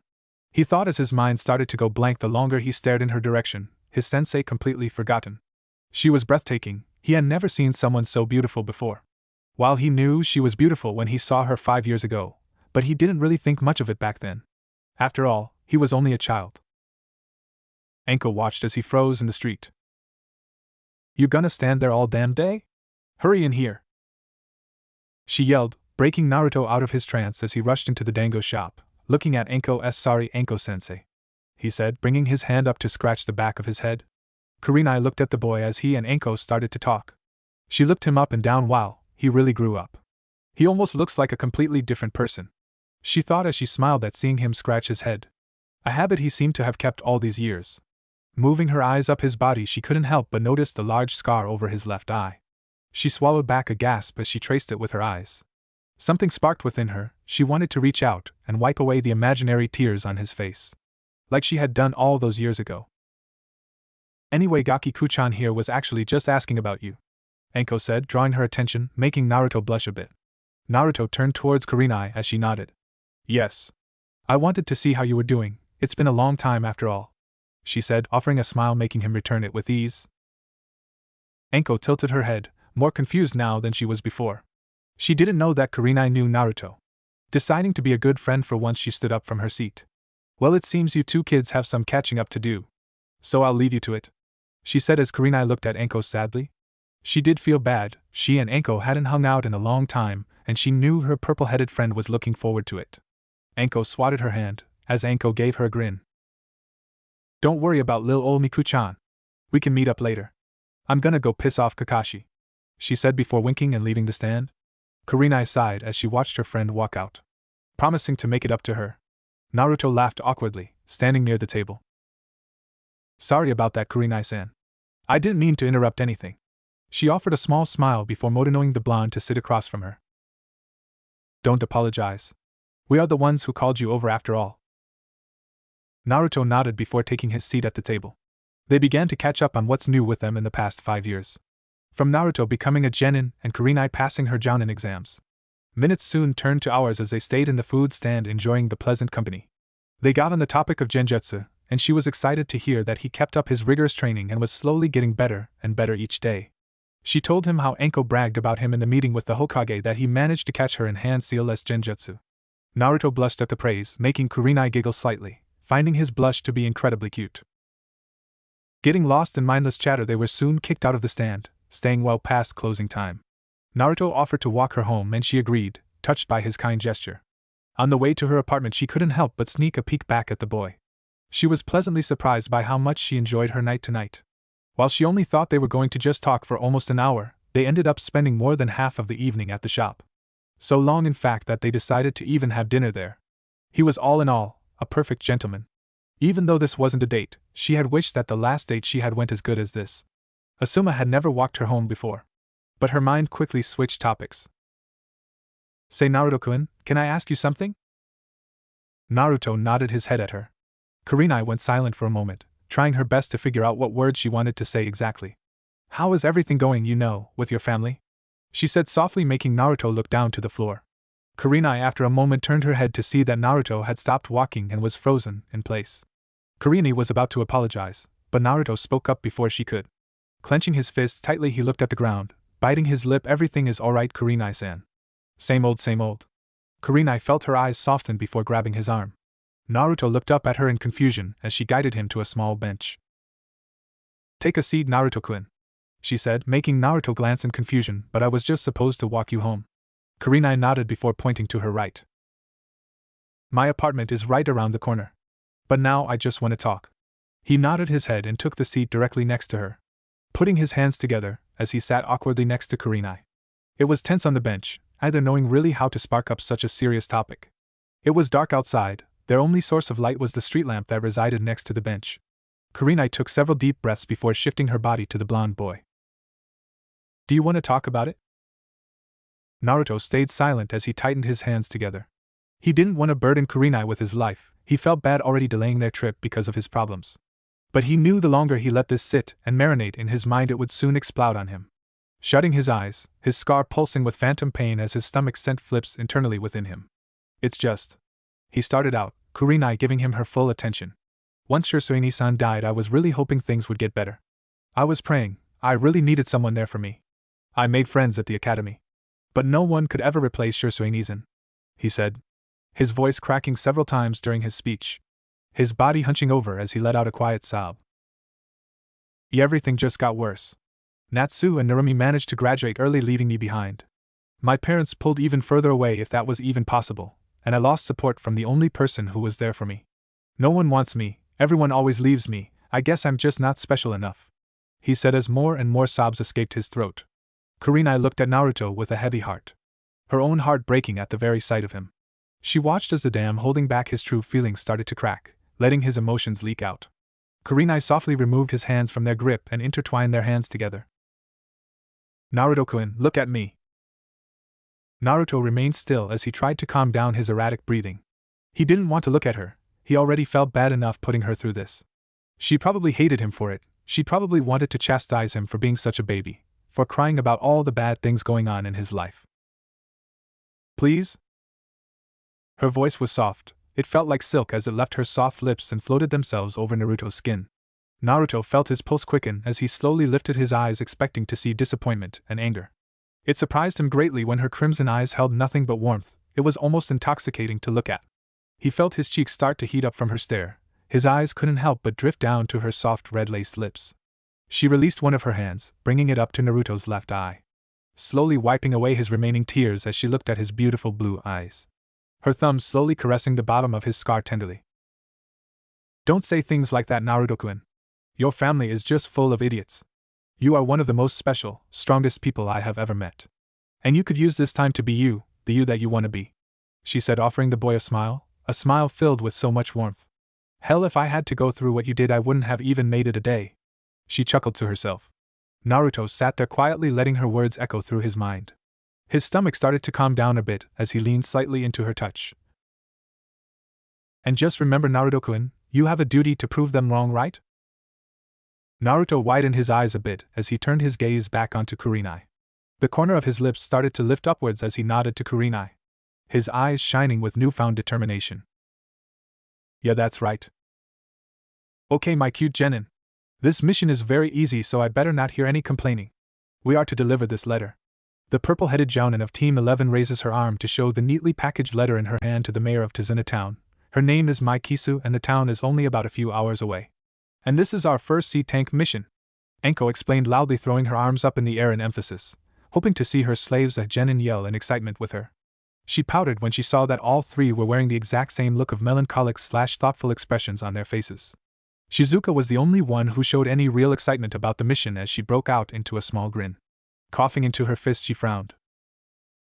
You guys are boring, she said with a pout, making all three genin sweat